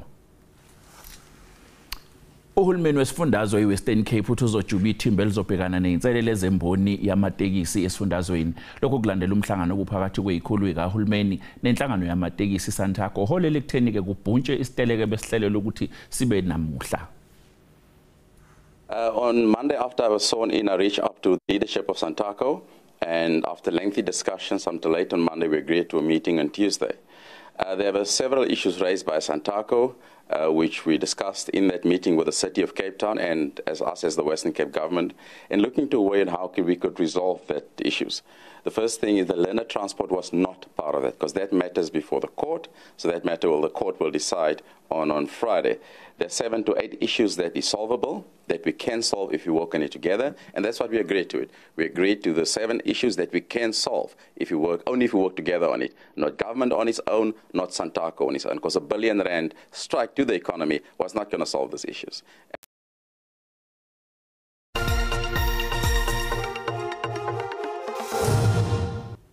Emdlalweni UEFA Champions League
Uphiko lwezindaba ze-SABC lizokwethulela indaba zolimi lwebele izodlala amahora ngamashumi wonke. Kungokuqala ngqambukeli ukuthi wena usekhaya usakazelwe indaba zolimi lwakho lwebele kanye nakho konke okwenzeke eParliament ngolimo oluqondayo nolwaziyo. Siyabuya futhi ngehora lesikhombisa okwamanje wena usale kahle.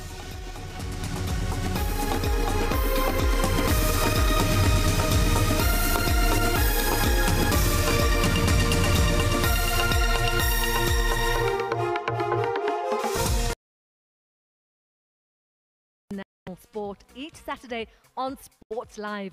Hosts Zaikan, Simon Berg and Tabisa Sitole break down your week's favourite and maybe not so favourite sporting moments in 30 minutes, interviewing the best coaches and players from your world of sport and getting great insight with plenty of laughs along the way.